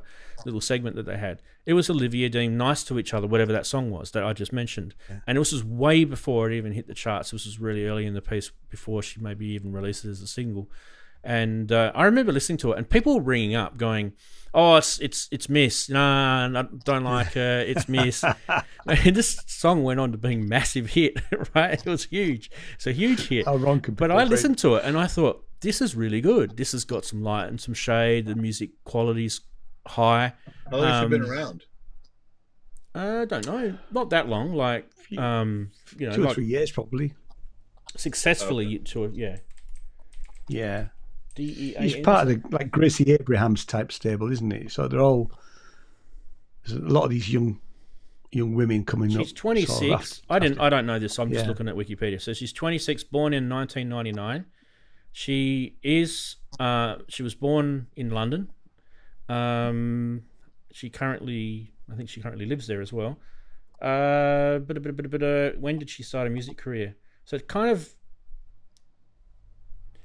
around 2017 is what they're saying, when she was 17 years old. All right.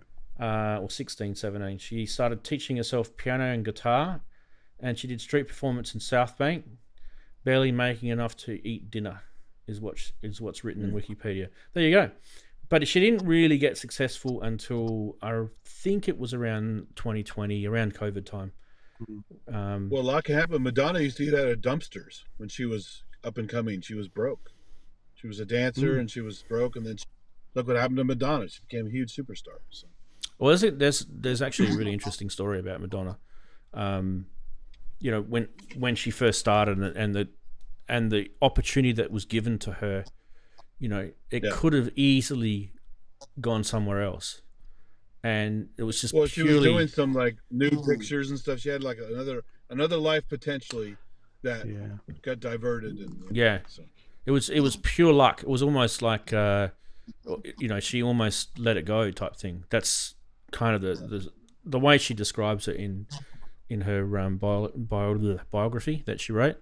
Anyway, let's get back to synths, and we'll talk, I think, about we'll do Price Watch first, but then on the other side of Price Watch, we're going to talk about where to put your synths, and we can talk about all sorts of ideas there.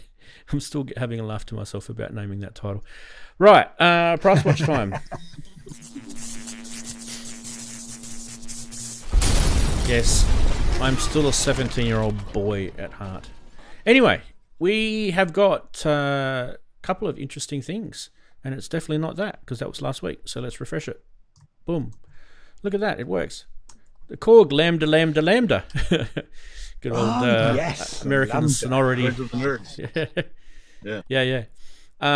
This thing was interesting because it was like a complete divide down thing, wasn't it? If I remember right. But yeah, kind of like a string machine-y type thing. 3,000 US. Home organ. What do you guys think? 3,000 pricey. US? Yeah, I think it's too much. Are going. Yeah. I think we're doing that for that one. Absolutely. That one's on eBay, by the way. Next one is, now this is, remember how I mentioned before about pizzas? Well, this table looks like like a pizza shop table. Anyway, we have definitely had this guy before, I think, and this guy's obviously selling some of his gear, so well done. Big shout out to, I don't think he's in San Antonio in Texas. There we go. Arturia Polybrute for $14.99. What do you think, guys? Is that a good price? This is the original Polybrute? Yeah, it's original. Yep. Yeah. So sticky. I wonder if it's sticky. That's the problem that some people had with it. Yeah. I don't know if that's a good price. Let us know in chat if you feel that's overs, unders. Doesn't feel like overs to me. Sounds a bit pricey to me, but sounds pricey. Yeah, it is used. Lots of photos though. Next is the same guy is selling his Prophet 600. So, you know, how cool is that? You get some free hits to your auctions, and hopefully you sell something. Send me some commission. Yeah. Leave the money on the fridge. $11.49. Interesting price for the Prophet 600. Poly 800 by Behringer is based on this thing, if you guys remember. So if you want to get yourself a modern version of the Prophet 600, that's, you go to Behringer and get the Poly 800. And they did the Glee mod in it and everything, so it fixed up the envelopes. The envelopes in this thing were terrible. They were terrible. Well, I mean, they worked, but they, you know, it was, you know, tortoise and the snail type scenario, right? That's the sort of envelopes we're talking about. The Glee mod was the one that fixed it up. What else we got? I think that was that 4. We got the last one. Elta Music Solar 42F. Have you seen this before, Andy? I saw one of the newer ones at Perfect Circuit the other day. I forgot. Got the different name change, but it's one of these guys. Now, I don't know if that's a good price or a bad price. You guys can let me know. It's a big drone. It's mostly a drone box, you know. But I do feel like there's not a lot of these floating around. That's kind of the point. Yeah, No, not really. So every week I do try and find you guys a product which I feel is of interest, real truthfully. I'm not trying to find a scam price here and, you know, scam you guys. But I've actually put the link to that auction now in chat in YouTube if you guys are interested in it. I think $2,000 is pretty reasonable, considering how few of these were made and how kind of intriguing it is as a product. Yes, I'd like to play with one of them. I'd like to have a go on it. I don't know if you can buy them new, but I didn't get that far. They have a new version of Perfect Circuit. I forgot why it's different, but it looks similar to this one. The colors are similar. It doesn't say used, it says open box. So does that mean it's not really been used? Well, that's what I saw. Yeah. Yeah. The color is similar. Cool. Yeah.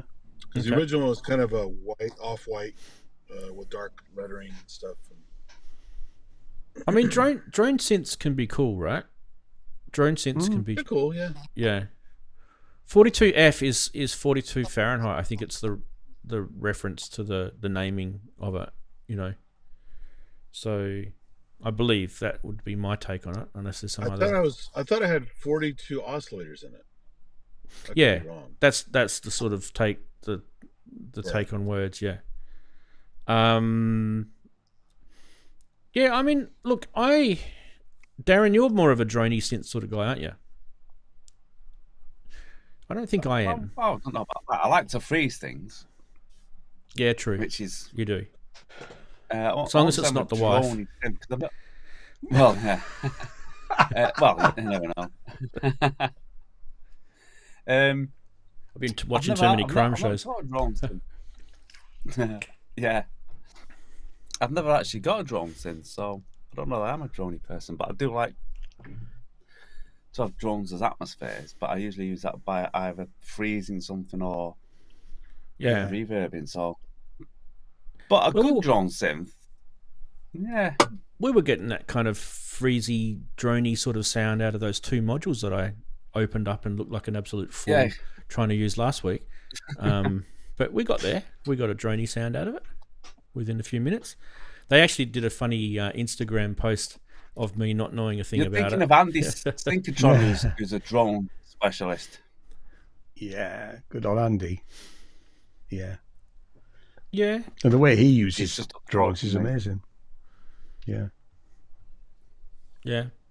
I mean, I saw this guy, I can't remember who he is, YouTube-y type guy, synthy guy, and he likes to use drones, but he puts them through a side chain all the time.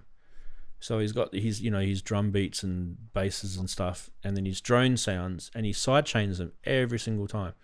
And I'm like, okay, that's cool. You can do that. Next. Yeah. Well, yeah, people get stuck in a rut. They have something they like, and they just overdo it. So yeah. I mean, as mentioned, Lyra 8 sat up here can do a really good drone, as can Paul Stretch. Paul Stretch. You want to, Paul Stretch is amazing for putting any song into Paul Stretch and then stretching it for as long as Well, I remember the 20 first time we hours or discovered something like Paul that. Stretch. Someone had a YouTube video. It's called Justin Bieber 800% because in Paul Stretch, yes, 800% I remember that better when it was stretched. Yeah. So yeah, Justin put Bieber, Justin. I used I used Paul Stretch in the very first EP I released on Bandcamp, which was Lifeforms, and I recorded the track Lifeforms. So I'd written the track, then I put it into Paul Stretch, and then put the Stretch version as the atmosphere in the background of the track that you were listening to in the first place. Yeah. Cool. Awesome. Anyway, we should finish that and we should go and start talking about stuff that people want to talk about, which is where to put your synths, guys. Where to put them? I mean, I've got one on the floor there. I've got another one on the floor there. One up there. Well, Or it double won't, down it here. won't quite fit in here. Well, but- actually, the MIDI keyboards. Yeah, that's, yeah. mate, that's the place for noodles. There was a discussion in the chat about using slat wall for your synths. Now I obviously my last studio in the is- shops, the slat Yeah. wall. Yeah. Yeah, the slat wall stuff. Like Perfect Circuit. Now they- I would they do, love that I would have stuff. done it in here, except that you need a solid wall, and these are not solid walls because Oh, this is a wooden cabin. So there's a cavity behind, so they're really hard. It was harder to put a bloody rack for guitars up here. But slat wall is quite cheap, or it was quite cheap when I did it, and you have to buy like a pallet full of the stuff, really. But I think I paid something like 80 quid for 6 panels, and then did 2 walls, and then you can use what are called glass shelves supports, which are really cheap on eBay, that type of thing. Or I ended up buying some. They were actually meant for keyboards, for proper musical keyboards, and were angled down, but they were phenomenally expensive and took weeks to arrive. But slat wall is a really good alternative to racks and stuff like that, and it does create more space. And I would have done it here again if I could have done. And you can put all sorts of stuff on it. I had little shelves and keyboards and everything. Yeah. Well, for me, my studio, you can see, some stuff down that way. So this is a custom. You guys already know this, Andy, and Yeah.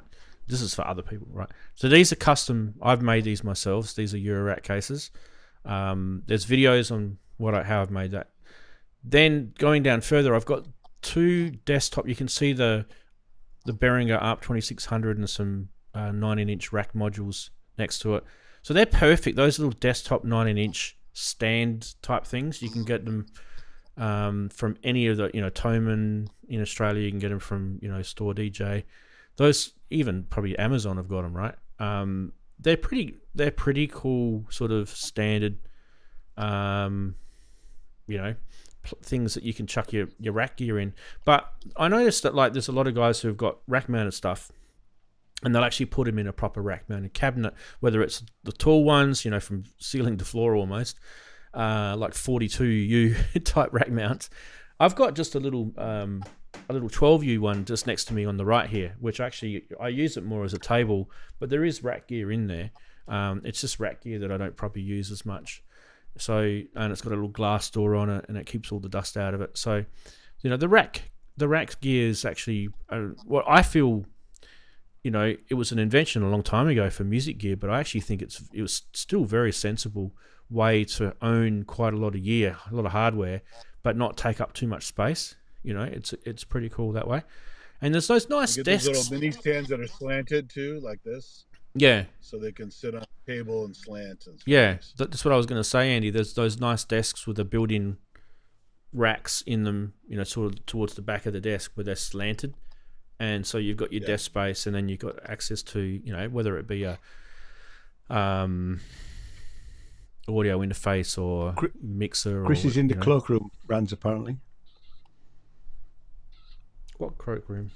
Oh, that one. Okay. He says, I'm in the cloakroom, my friend. Hello. Hey, Chris. Hey, there he is. Hey, gents.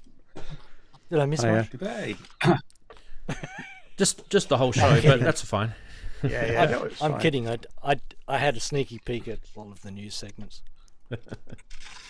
and I can answer one question. Yes, I do have the Knight Rider. Yeah, that's what I thought you got. So that's 4 all-pass filters, resonant all-pass filters. Yeah. Not quite 98. I know, right?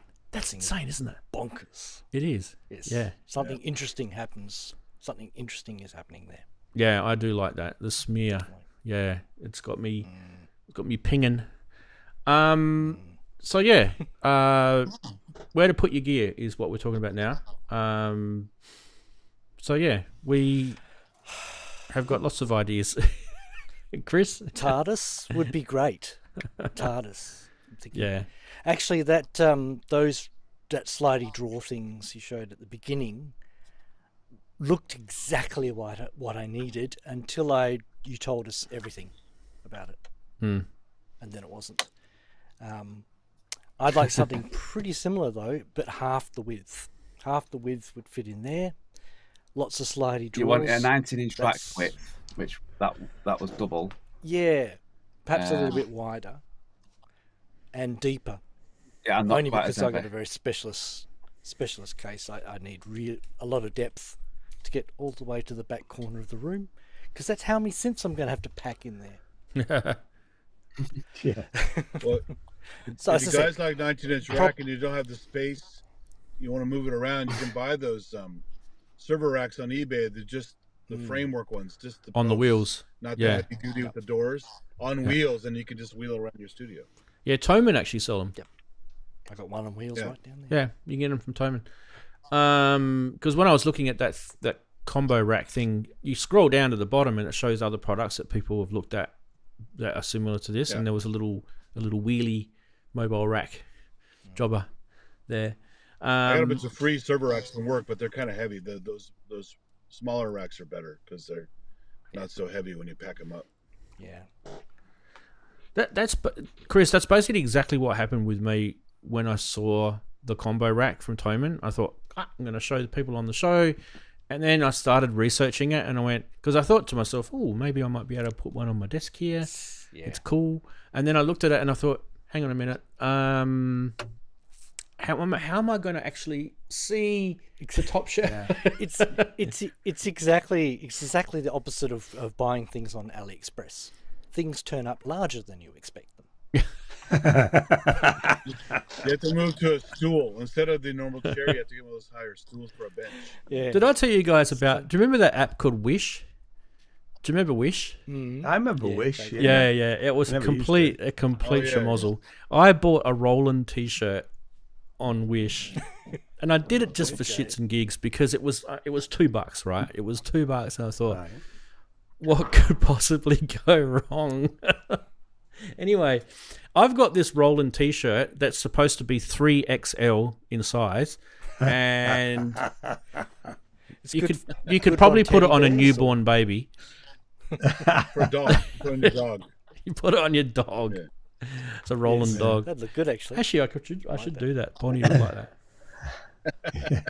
that. I remember back in the days, for them to rip off other people's brands and logos, you used to have to do some spelling, adjustments. They had to do Yourland instead of Roland. So you walk around with a Yourland T-shirt. You go, oh, good man. Hang on, that's not right. Well, someone had a shack that was a Hard Rock Cafe in Thailand, and it's just a shack on the side of the road. It's a Hard Rock Cafe. Mate, there's so many places like that in Thailand. Yeah. Thailand is full of places like that. It's crazy. Yeah. So what I was kind of saying is, like, over the years, you sort of buy a synth, and then you've got to go, okay, I've got to put that somewhere, and then I buy something to put it on to put somewhere. Like I've used things like those laptop stands. I used them a lot actually, because in the early days I had a lot of the desktop type, gear, a lot of the desktop synths, like Electribes and Electron Octatrack and Analog 4 and those sort of desktop size, gear.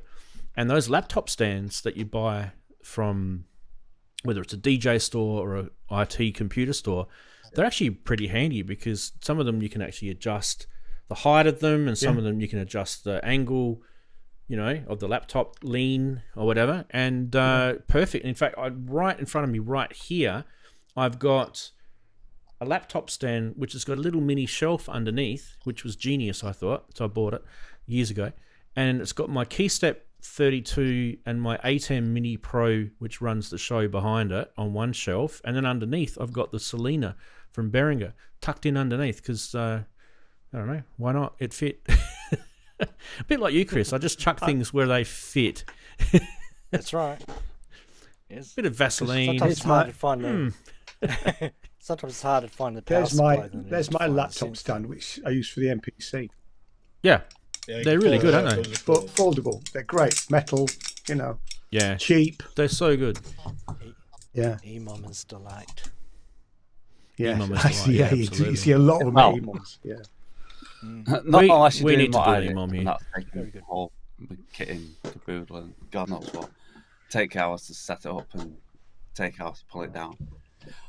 Or I've used all Jasper stuff in here, but a tip, if you're going to use Jasper stuff, which is great, if you've got, like, say you want a 5 keyboard shelf or anything and you want to buy that, that's fine. If you want to do anything else with it or come up with customs things, buy B stock. And then what I do is I buy the B stock and then I can cut it up and create my own own design. So on this, you can't see it on this wall, I've got like a 19-inch rack frame, because you can buy the rack mounts and all the connections for it to fit into the Jasper stuff, so you can buy that separately. So I've got a huge rack mount halfway down, which then goes into sort of smaller keyboards, so like drum machines, MX1 sort of size, push 2 and all that, on an angle like a keyboard. And then this section here, which is, was it 1, 2, 3, 4? So it was a 5-tier originally, 5-tier keyboard stand. I then bought a 3-tier keyboard B stock, which was going really cheap because I wanted to get rid of it with all scratches. Cut it up and then angled this 2 double 19-inch racks at, I'd say, about 45 degrees, maybe more or less, which is where the Behringer and this big space to fill in here. Smaller cutouts for shelving on there, and that's all done with B stock because you're never going to see the scratches and stuff at the back of it when you're cutting it up anyway. And you can buy like the connections for the Jasper. So, and similar to here. So, although you can't see this section here where there's another tier which have been cut up. You can with this view, Darren. There we go. Yes, you can see this, yes. And then obviously, even to things like making mini racks out of the Jasper stuff, B stock, so that you've got mini racks and shelves across here. That's what I need to do. All this is B stock. Yeah. And then across to it, because I'm actually building a bar across the 2 screens that can hang things in front of me coming down. All B stock. Unless it's specifically you want to be on display and you need it perfect, just go for B stock. Great advice. Buy the connections. That is really good advice. Actually, I wonder if we can get B stock Jasper stands in Australia, Rance. You have to get it from Toman. You have to ship it. Yeah, Toman do it. Yeah. So it's a store thing, not a manufacturer thing. Yeah. I mean, I think so. This entire one, sense. this entire 3-stand one here was B stock, and I can't remember how much cheaper it was. And all it was some marks on the back of the down poles, so you can't even see it anyway. And then I got a small 2-tier one. Because like I say, you can buy all the brackets and the extra bits. Buy them. I mean, it's not the cheapest way of doing it. I'm not saying that, but it's a strong, sturdy way, and not over expensive way of doing it. Yeah.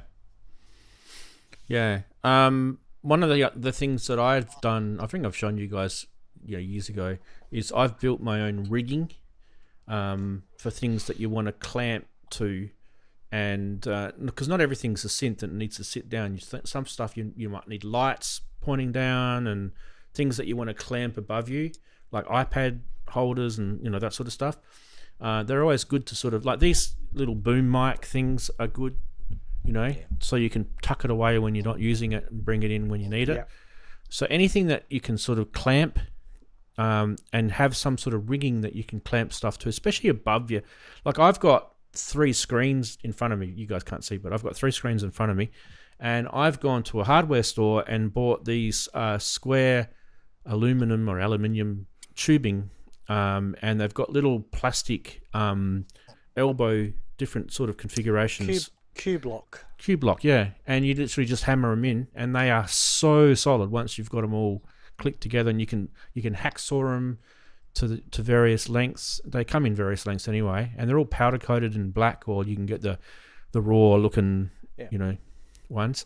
And for me, they're fantastic because I've got my cameras clamped to them. I've got mics, lights, iPad holders. This microphone boom stand is connected to it, and I just push it away, and it's out of the way. And all my screens in front of me are below the eye level of all that stuff, so you don't even see it because you're looking at your screen, right? So this stuff's above, and so this camera here that you're seeing, the face camera, that's clamped on, and I'm using Manfrotto camera clamps and lights. I've got little monitors up here higher that I'm using for like little LCD monitors that I'm using for stuff. But the same deal with like your synths. Like if you want to, like how you're looking before at Daren's. I'll show you. He's not there, but no, he's there. See how he's got his circuit on that little stand right up on the top right there. Yeah, and he's got something else under it. You could achieve the same thing with the clamp type. Yeah, Erebus, that's it. You could achieve the same thing with the clamp type setup as well. And some of the brands of clamps, you have to sort of know which are good. I always think the photographer's rigging stuff is always really high end. Like it costs you a bit more, but photographers know that the gear's got it. You can't have a light falling on a client and things like that. And because my wife works in the industry, it's kind of easy for me to sort of acquire that stuff because we're across it in that industry. But for me, like clamping iPads and smaller devices, especially like now we're getting some really small type gear, like these little Roland things. They're actually really small and they're so light, like they're very, very light, so you could just put it in a little clamp and I could literally just have that clamped right there if I wanted to on a little arm and move it out of the way and bring it back in, or I could clamp it. There's a good company here called Digital Juice that you could clamp it in front of you like this sort of thing. Like that. They make clamps for all kinds of stuff, for camera gear, but you can repurpose it for anything. Yeah. They make C-stand equivalents. They make, if like lighting stuff and all that, they make all kinds of like C-clamps and swivel arms that lock and ball joints and really clever stuff. So almost all the stuff in my room that I have all those cameras set up on are all done with Digital Juice stuff. So these they're dusty, but these are IKEA lights. They're on the little, telescopic arms, and these are cheap. You can get any IKEA's got them. That's that tubing that I was talking about there. So I've got a really big one going across my 2 eurorack cabinets, and this is brilliant because if I want to mount anything to do with my eurorack setup, I can just clamp it onto this rigging, and I can do a chin up off of it. It's that strong. It's really, really, it's really good stuff. Yeah, it's exactly the way I've gone with the Jasper. I've just bought the Jasper stuff. It's the same thing. It might be a bit cheap. It might be a bit more expensive, but it's another good thing because it makes you think of how to get things into places because they don't seem to do equipment to do it. You've got to come up with ideas. What's Chris showing us? Chris, you want me to head over to you? Sure. I got a similar thing with a kind of a shaped aluminium extrusion going across my whole setup. And yeah, it's so handy. You can see it's just as neat up there as it is down here. It's functional. Mate, you know where everything is. That's the most important thing. That's it, exactly. It doesn't have to be neat, it's functional. Well, as long as I turn the lights on, I know where everything is. Mate, we just had the school holidays, right? We had the school holidays, and my youngest, he decided during the school holidays, I'm going to get out Grandpa's coin collection, and he decided that over there on the floor was where he just going to do it. And so that desk over there was all you can still see it's all stuff over there now.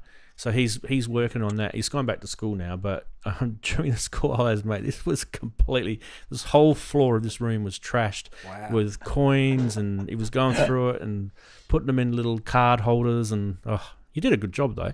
But yeah, so you can see over there where that other desk is. I've got more of that pipe rigging over there as well. You can see it in the corner.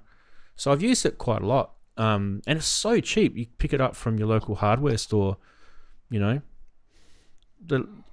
of the little sort of poles, they're only like $6, £3, $6. Yeah, you'll always come up with an issue at some point, though. That's the thing. With us stacking equipment in, you'll always go, I just don't know how to get this in. I'm trying to come up with an idea. It's a head the studio, no matter what. Yeah. Well, also check your It local is a hardware puzzle. store too. I get all kinds of ideas walking around the hardware store, Yeah. repurposing things that weren't Yeah. for something else. So, Yeah. Well, building like stuff, I had Because it's right? got the right angle or something like that. Building well, stuff like out of wood. I got a camera crane at one point, and it was really heavy, and no tripod head could hold it without snapping. So I found that if I bought 2 caster wheels, bigger and smaller, sandwich them together, it made a very tough, like a one axis pivot, and then I could put the thing on there and have a way to lock it down so it wouldn't move so much without snapping off a tripod head. So. The other thing I was going to talk about, guys, is building custom stuff. I mentioned that I've built these two.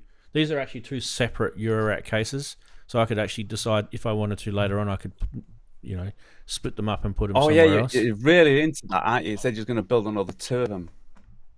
Not going to build another 2 of them, Daren. He's just egging you guys on. And the thing with building this sort of stuff, there's a bit of knowledge that you need to go into it, but you could do something similar with 19-inch rack as well if you wanted to. That you could do definitely some sort of sloped. I know there's probably an engineering name for that. I'll just call it sloped, where it goes high and then slopes down. Ski slope, ski jump. Right. March. We used to have a teacher at school that had a nose that looked like that. We used to call her Mrs. Ski Jump. Anyway, so building your own stuff is always fun, but not fun at the same time. Fun, but not fun. Yeah. It's fun in the beginning. It's fun if it all goes to plan. Modifying is great too. You ruin something really expensive, you have to buy again. So you have to be very careful when you modify stuff. Yeah. It's just that you have these ideas and then you try to implement these ideas and then the real world decides to get in its way. And so you haven't thought about this, have you? And you're like, no, I haven't. Now piss off. Stop. Go away. That's kind of what happens when it's not fun. But yeah, I mean, I remember I always say, measure 3 times, measure 4 times before cutting. Yeah, measure twice, cut once. Yeah, that's it. Yeah. When you cut a steel pipe and you've measured it for something else, but not quite where you were putting it, that's when you go, I did that. It was the right measurement, but not for where I was putting it. I did measure twice, cut once, and I swear to God, every single time I had that thought in my head, nothing went wrong. And then there was this one time I thought, got this. I measured once. Got you, didn't it? It did. Yes. I measured once, and Complacency. something must have Complacency slipped out of the way. Something slipped. Yeah. One thing that I remember Chris saying something to me when I was building this.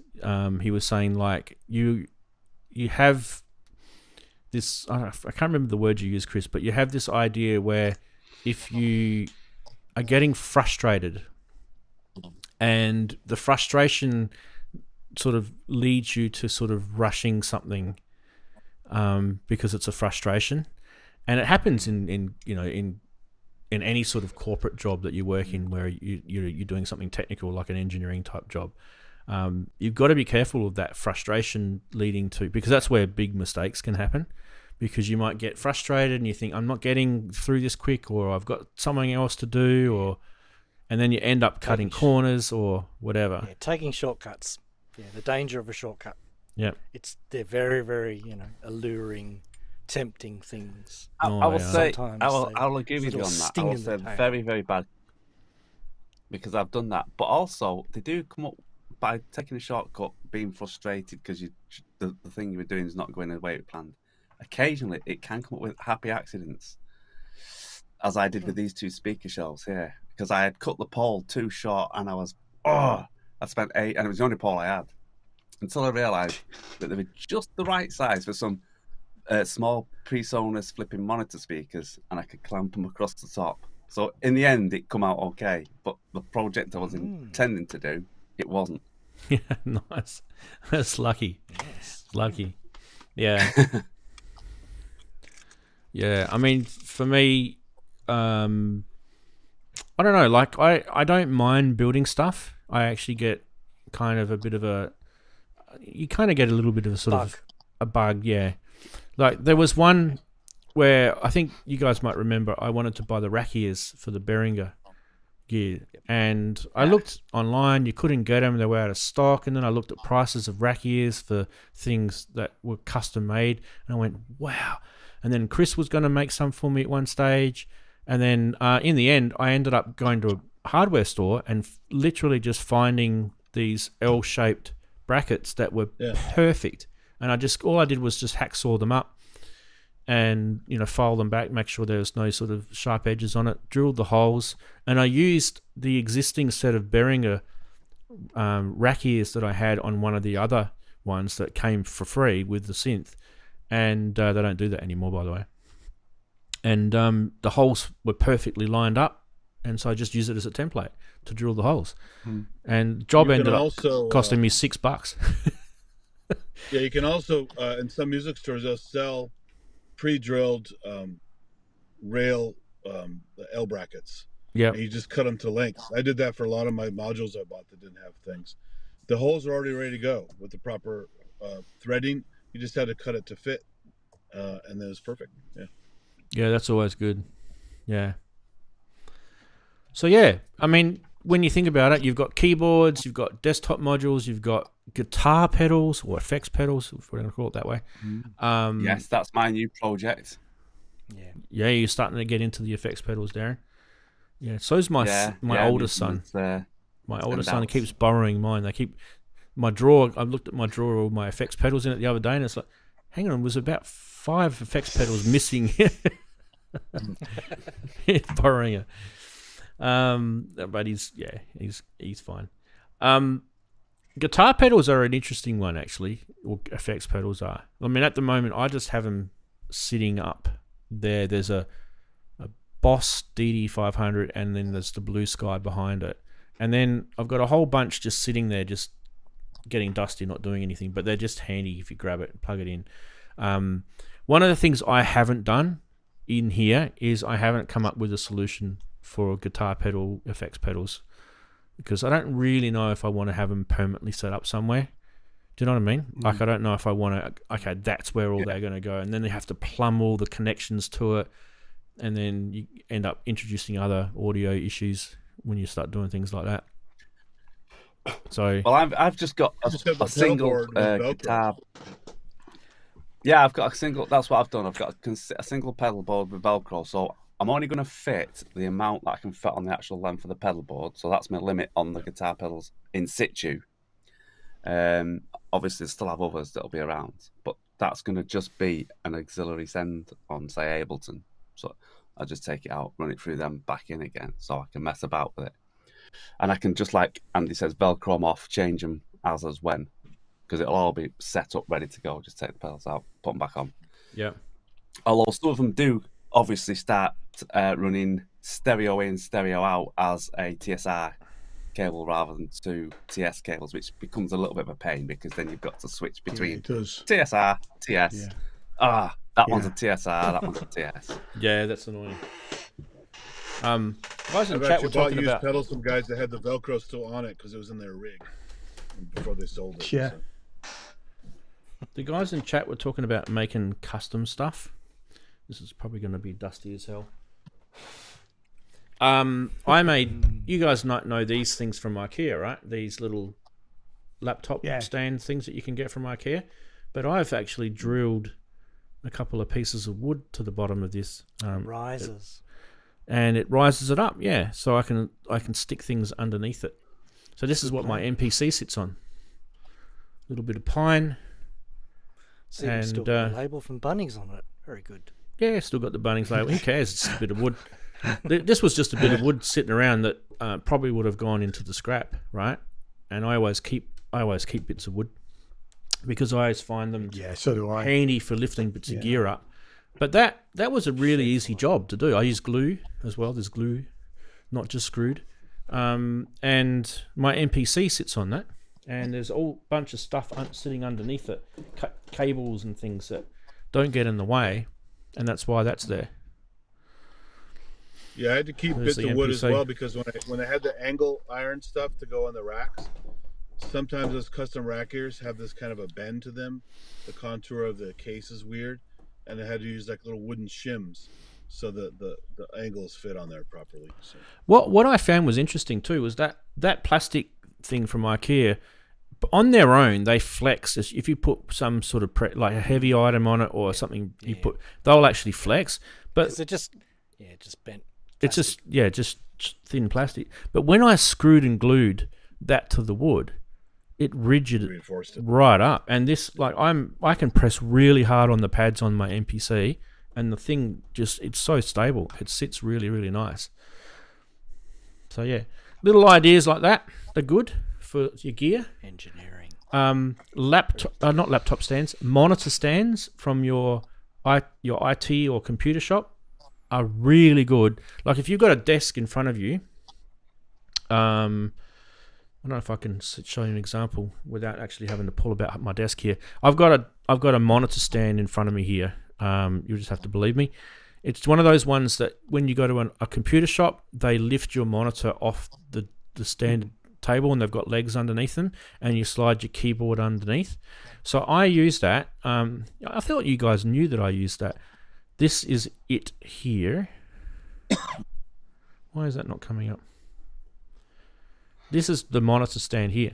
This is it. So it's a Kensington brand. Chris will know that brand from Officeworks here in Australia. But this is a piece of laminated wood, probably chipboard, cheap, and it's got metal stands underneath. And Mike, you can see my keyboard just underneath there. There's my keyboard there.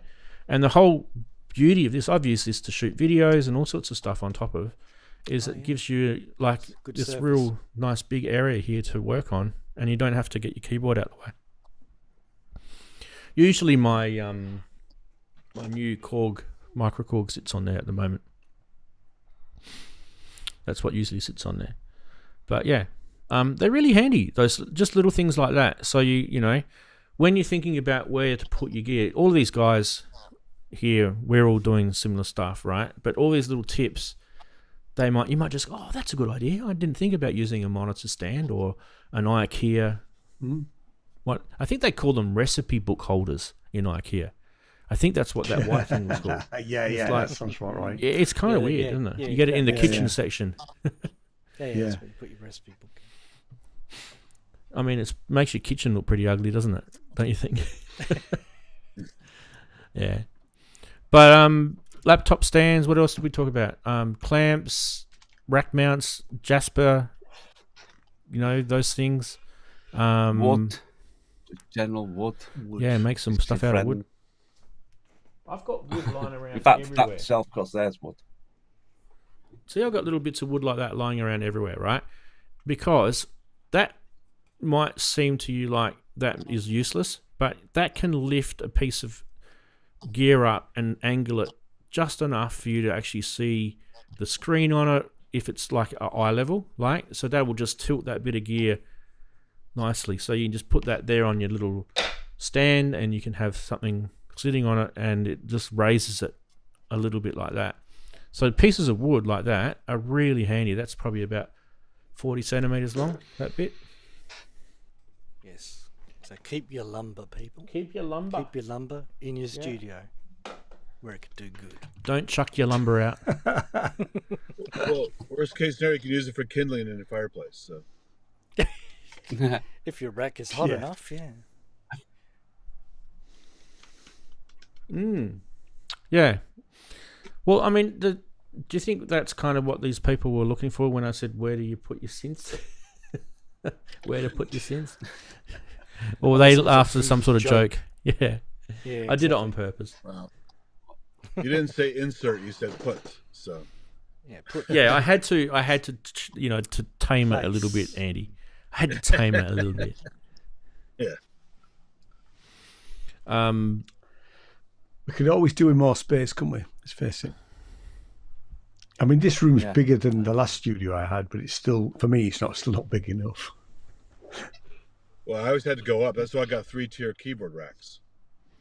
Yeah. All around the room. Yeah, that's racks. That's a 4. Yep. Yeah, you can't go wrong with those.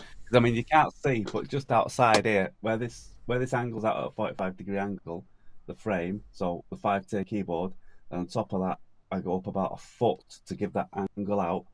There's another bar that comes across here to my 19-inch rack, and across that single bar, I have the two Waldorf Blofeld and Pulse 2, which is hanging from that bar, which I can see from here. Wow. Obviously controlled via MIDI. So they just about this tight on the bar hanging, and that was made with a piece of wood and 2 metal brackets to hold them in, and it fits perfectly, and they're solid, so you can even mess about with them. But I can see the screens from here. Daren's missus, she said to him, "You're not taking the master bedroom. You're going to stay in that you're staying in that little pissant cupboard that you're in there." And so Daren went, "Well, you know what? Challenge accepted. I'm now going to mount my synths to the ceiling." Yeah. He says, Exactly. I have to work up a bit like Wagyu. I have to go up and around. Yep. 19-inch rack's good, but I've got like a monologue TR8, so yeah, I can go a bit high there. The only problem is getting to the blinds to shut the curtain, shut the window light out. It's well done, mate. It's very well done. Just like your EMOM rack everything as well. Oh God! Well, that's developed into a different one. I actually bought a case which was made for 2 SL10s and a big mixer to give me the depth to fit in plugs so that they're out of sight. And I thought, great, it's a little bit narrower than the case I've got, but to carry it around, it's going to be even heavier and bigger. It's going to be like a full stage equipment. Mark 4. You need to get a Mark roadie. 4, ladies and gentlemen. Daren's up to Roadie. Mark 4. Roadies. He needs 2. Well, I got that thing. I managed to get that thing from Saltwater. That on stage 3-tier layer keyboard thing. Oh, good. You got that. Yeah. Yeah, it came. I wouldn't necessarily get anything electronical because of the obviously shipping and battering about, but anything like that stand stuff. Yeah, it came within like 10 days. Daren, you need the forklift so like in Aliens. You can have it all mounted and you can walk out and have it all in there. Yeah, the walk. I'm telling you, when I was walking to the Stafford EMOM, it was let's put it this way, it was a workout.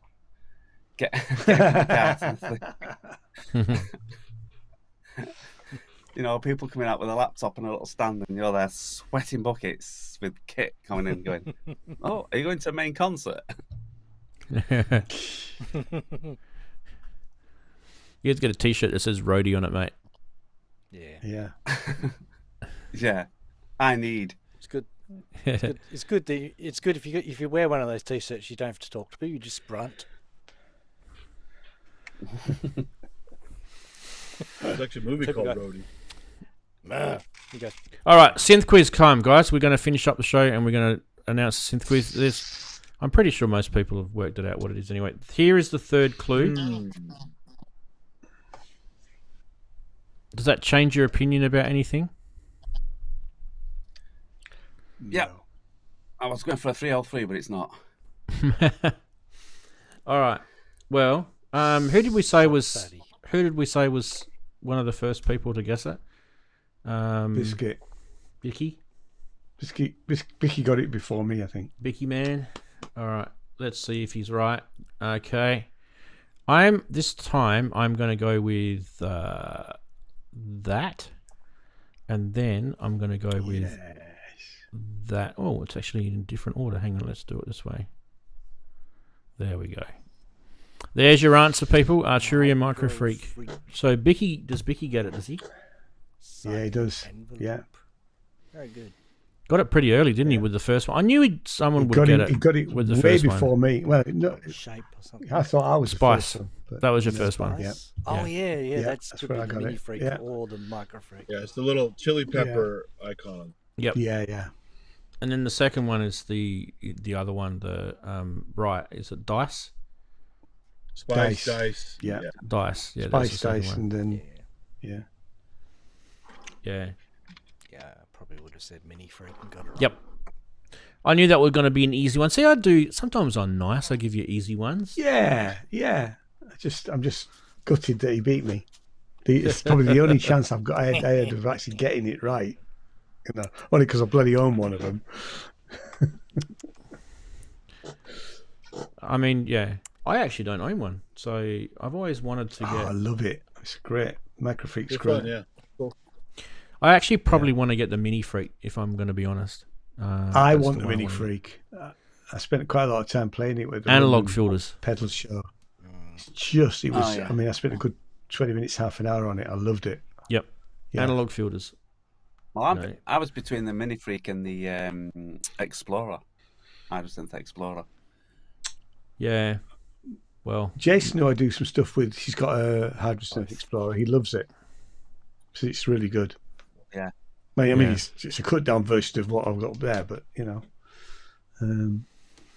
very portable. Well, talking of things having to make before we disappear, I've got to come up with a little stand or something to put my Waldorf protein on in front of me.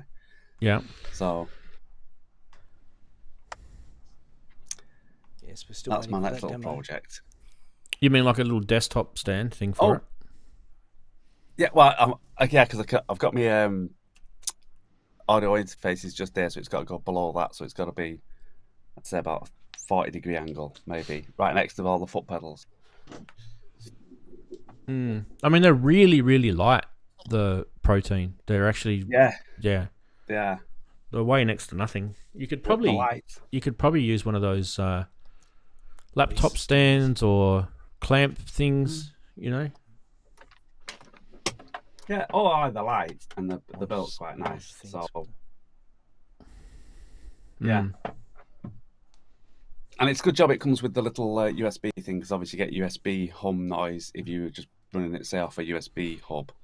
But I'm running it from the plug, because obviously you can, run it from the plug, which is you get no noise. It's complete silence. So You're right. Okay, that's good.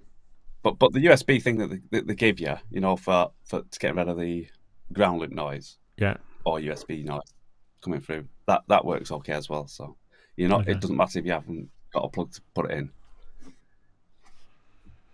Blue tax, as Chris said. Yeah. They are pretty light. You probably could get away with it. Just, I mean, especially in the UK. It probably holds. We can't use blue tack here, can we, Chris? It just melts. Blue tack just goes. It turns into blue mud.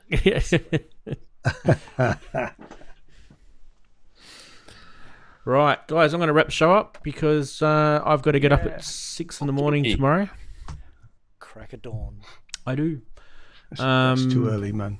It's too early. It's fine. I'll be right. You get plenty of sleep when you're dead. Anyway, guys, brilliant show. Thanks, Andy, for doing the drug deals in the car. Just kidding. Didn't really. That'll keep it interesting. Yeah. Thanks, guys. Chris, for coming in. Happy birthday to your mum, by the way. If you forgot to tell her that from me. Chris's mum. We'll definitely tell her that now. And Daren, thanks, mate. Ian, thanks, buddy. Yeah. And chatties. Always a pleasure. Thanks, chatties. Down the bottom right-hand corner. You guys have been awesome. Don't forget to give this video a thumbs up if you can, just before we go. I think there's only about 3 likes on there at the moment. I've got 18 on mine. I was 19. I was being facetious. You're being, yeah. All right, boys.